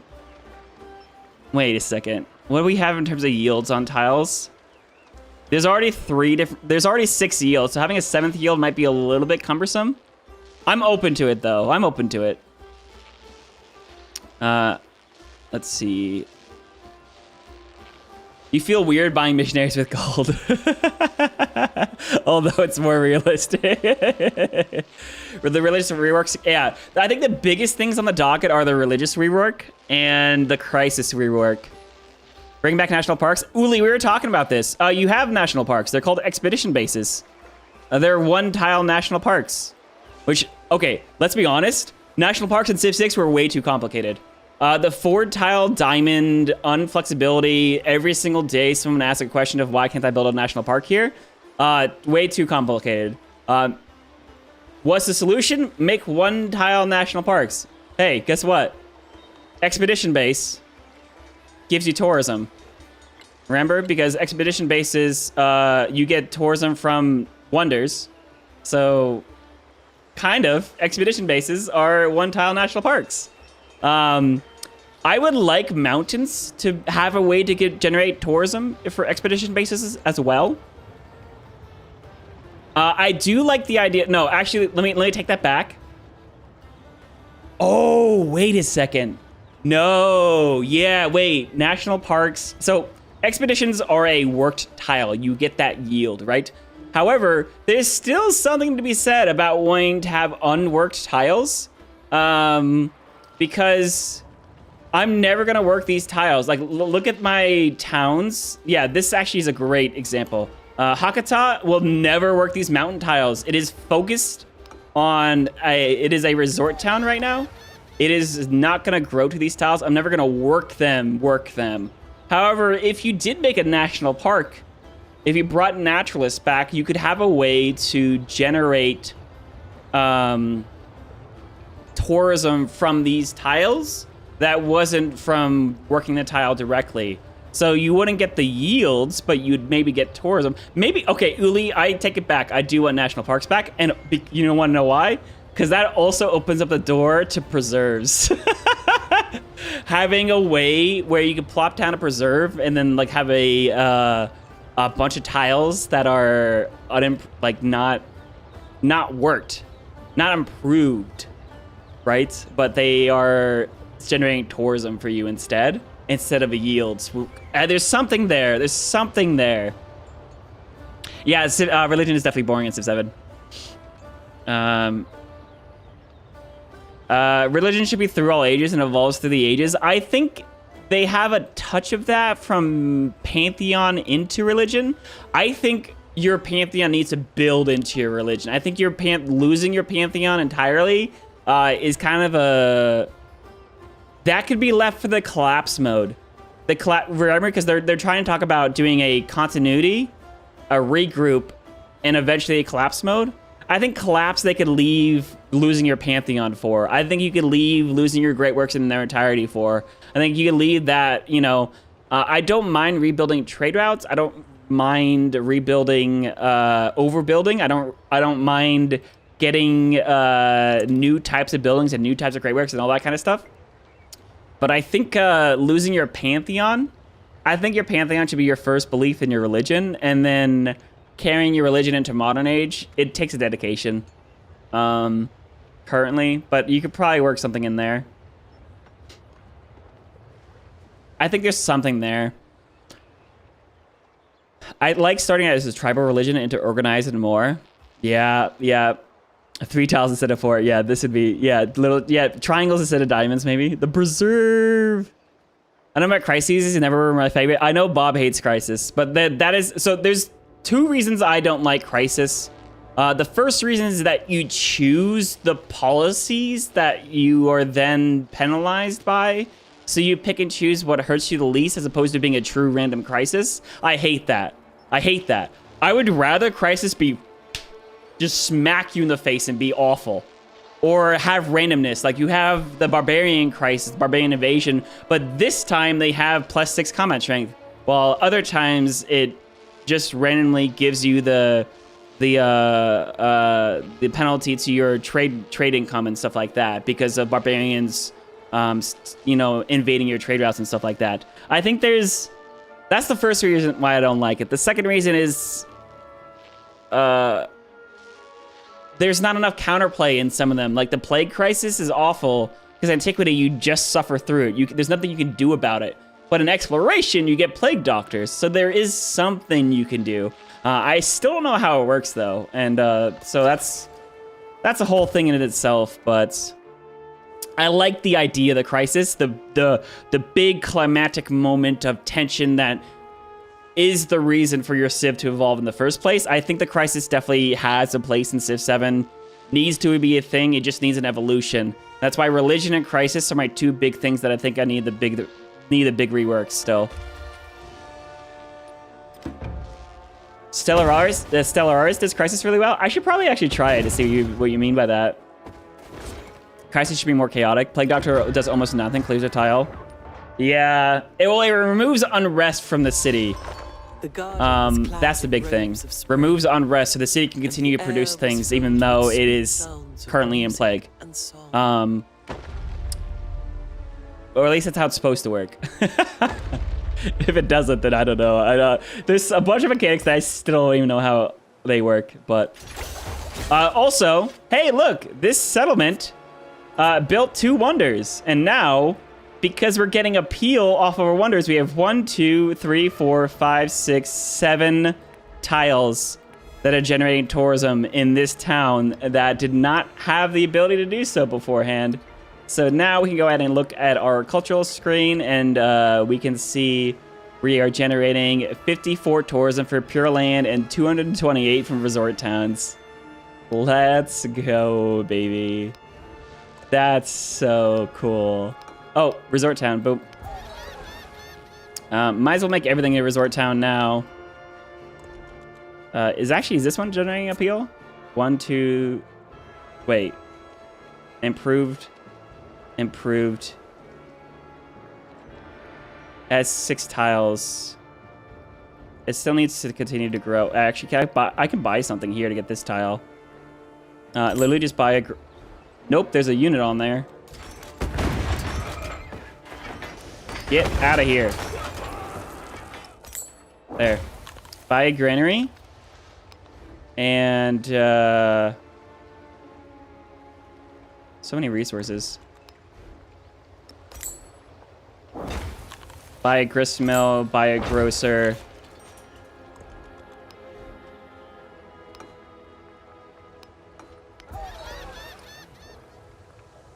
$754. Yeah, it still needs to grow to 1 more tile. Yeah, we're not letting off the gas of the victory condition either. Oh, this settlement finally has grown again.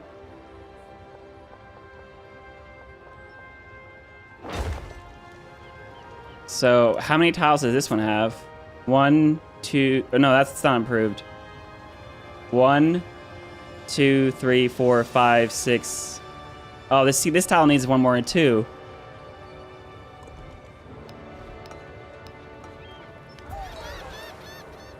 Yeah.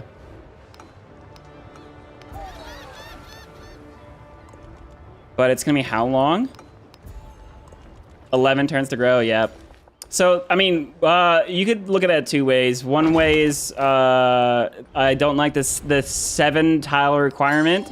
The other thing is we won too fast. So there's a couple of ways you could think about it. So, can I take the city though, please, sir?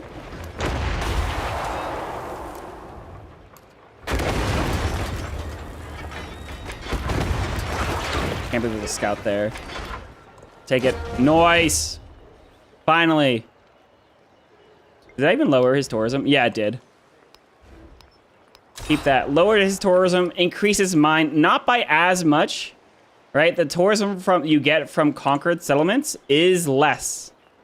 It's like a quarter amount compared to what they had. Let's see, what is this?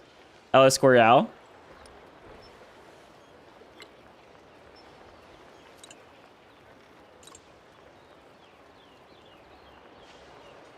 So he loses the El Escorial. And then I get 2 tourism from it. When he would have had 8. Yeah, so you get about a quarter amount of tourism.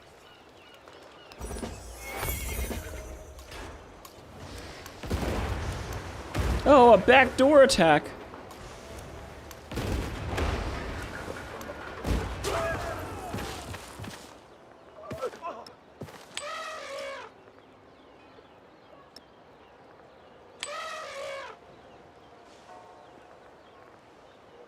Negative 24 happiness over here. Yikes. Now it's negative 1.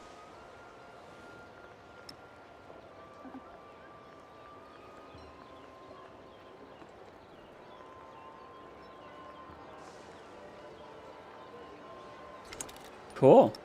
Can I actually... No, I can't do that. Let me get my...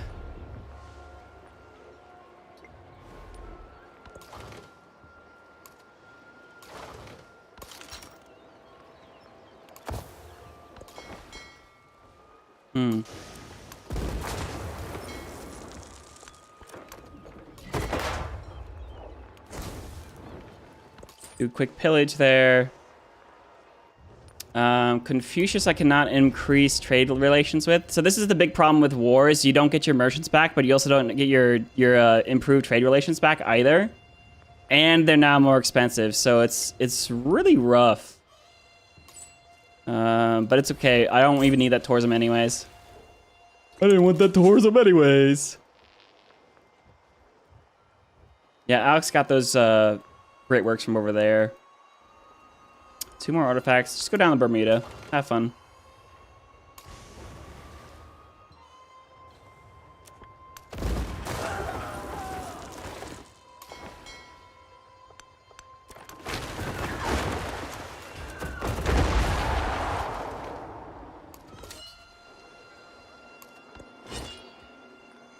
All right, 50% of the age. Negative 3 happiness is not a revolt.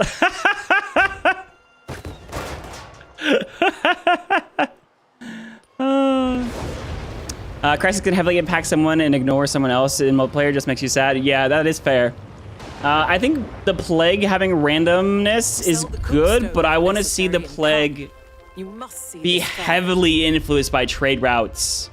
I think it is a little bit, but I want to see like direct correlations. I want the game to tell you where this plague came from. I also want to see espionage where you could infect other players through espionage. That'd be really cool. Since the Legacy Pass were removed, at least you're not forced to suffer rebellions.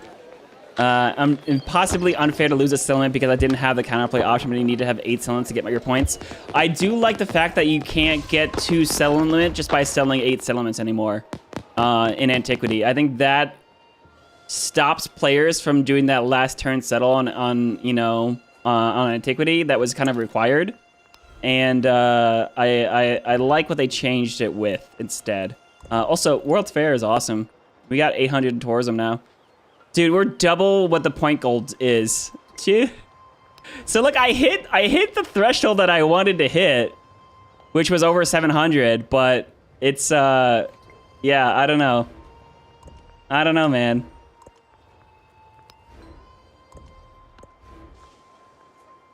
Also, did I ever get a factory? I did get a factory in the capital, didn't I? Yeah, hang on. Oh, I can't. Well, whatever. Whatever. All right, cool. Hey, you want peace now? I'm cool with peace. He does not want peace. Shepsit, you want peace yet? She does not want peace. Okay. So this is the point of the game where the AI should be working really hard to stop you. Obviously, we're already at war.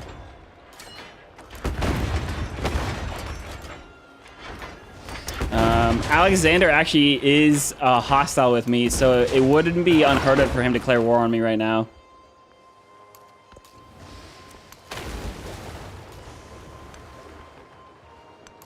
But you can see why I skipped this island. Hey, yeah, GG's. GG's indeed. Let me go ahead and just figure out the rest of this turn.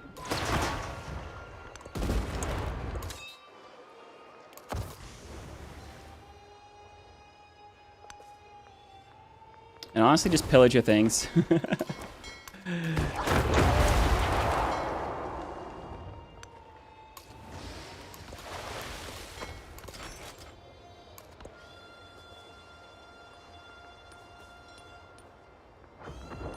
The map is actually pretty fun, though, in terms of Archipelago. The middle land, distant land, islands. Oh, we got military victory. Ah, man. No! The clickbait tourism victory! No!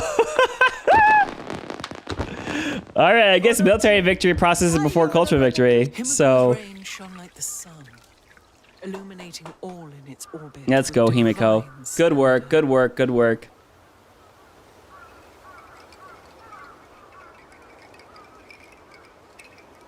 Nice length stream too, actually, now that I see it. Yeah, so guys, anyways, this was fantastic. I'm gonna definitely have a fun time with that Civ in other games. I will post a link to the Discord for those that were interested in multiplayer. We're gonna organize a game for tomorrow.